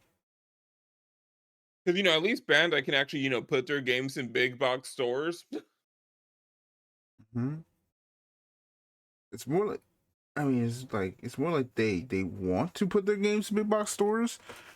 For some reason, Vanguard was, and then they stopped because at the time, it's like hey, we want to, we want to support locals, and I'm like that's cool, but that still doesn't mean you shouldn't make money. Like, Like I feel like if anything, I feel like the only other way you can be like, oh well, here's how we're gonna do the next era of D is like, yeah, we're gonna basically like stop locking and stuff, and then start up with another block, a sort of soft rotation with a whole bunch of new characters and units, and then just go from there and put them in there. That's what you should do. the the next protagonist gonna have blue hair, but there's gonna be a patch of green. Okay. Anyway, that is, I think, just overall like very much like, excuse me, industry ain't looking too good. Uh, If we continue the Doom post, I'm sure there's a lot of local game stores that would definitely just love to offload on that Bush Road stock and just have a lot more room for Bandai events. mm, I mean, quite literally, I like our Vanguard like group got kind of kicked out of our locals, not because we weren't buying product, but because quite literally every other card game was just making more money. Right. And it's like he had to run more events for those games. It's like there's nowhere else for be, because they're like a small shop, but it's like it's a popular shop too. So it's like it just got popular with a lot more For things, and everything we else. just we there's no space for us. So it's like we just Right. kind of go to a whole. We had to go to apparently a whole different shop. It's not like it's granted. Keep in mind, like it's not like they didn't want to hold things. Just where do you hold a tournament when it's like people working in the day and the night times? Like, yeah, you got a Magic Commander event, or you got a Union Arena thing, or you've got a Dragon Ball Super thing, or you got a Digimon thing, or maybe a a Pokemon thing. Right. Wednesdays and Sunday mornings are for, or like Sunday afternoons are for Yu-Gi-Oh. Like, I where's the mean, space I for guess we could Vanguard spare you here? guys like I guess we could spare you guys like one table for like 4 people and just hand you out some old promo packs.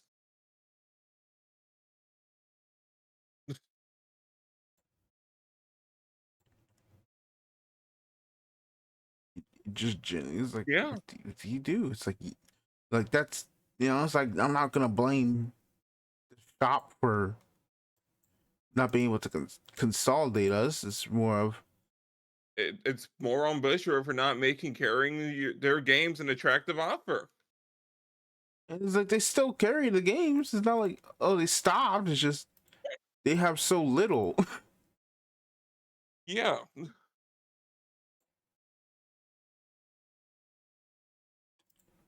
It I know a bunch of stores near me that just stopped carrying a lot of like Busher stuff, and I'm like, all right,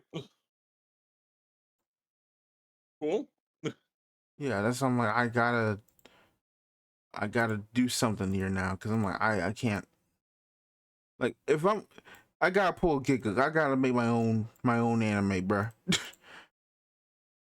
I gotta make my own official, like, hey, Bushiro, get your act together, because this is actually just embarrassing.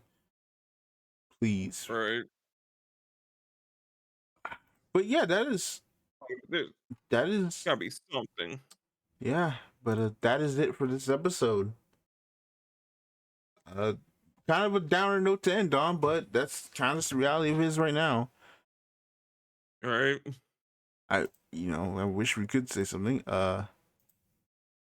Our next podcast is scheduled for July 18th. Yep. By that time, we will hopefully have some Gundam in our hands, gone to play it properly. Maybe one of us has some Hololive in their hands. Not me, but Yeah, I'll try to make some time to play these card games. we will see how things go. Uh, you can always find us on our socials. The podcast is always all the socials are always on there. And yeah, if we have a free day, we might, don't quote me on this, we might be able to do a G-Quux spoiler review. Right. Might. Might. Don't hold us to it, okay? Because it's, we've kind of lost the algorithm touch here. So, but then again, the algorithm don't even fuck with us anyway, so it's like it matters. On that note, that is it for this episode of the Out of Pocket Podcast. Thank y'all so much for tuning in. We will see y'all next time. Later. Goodbye.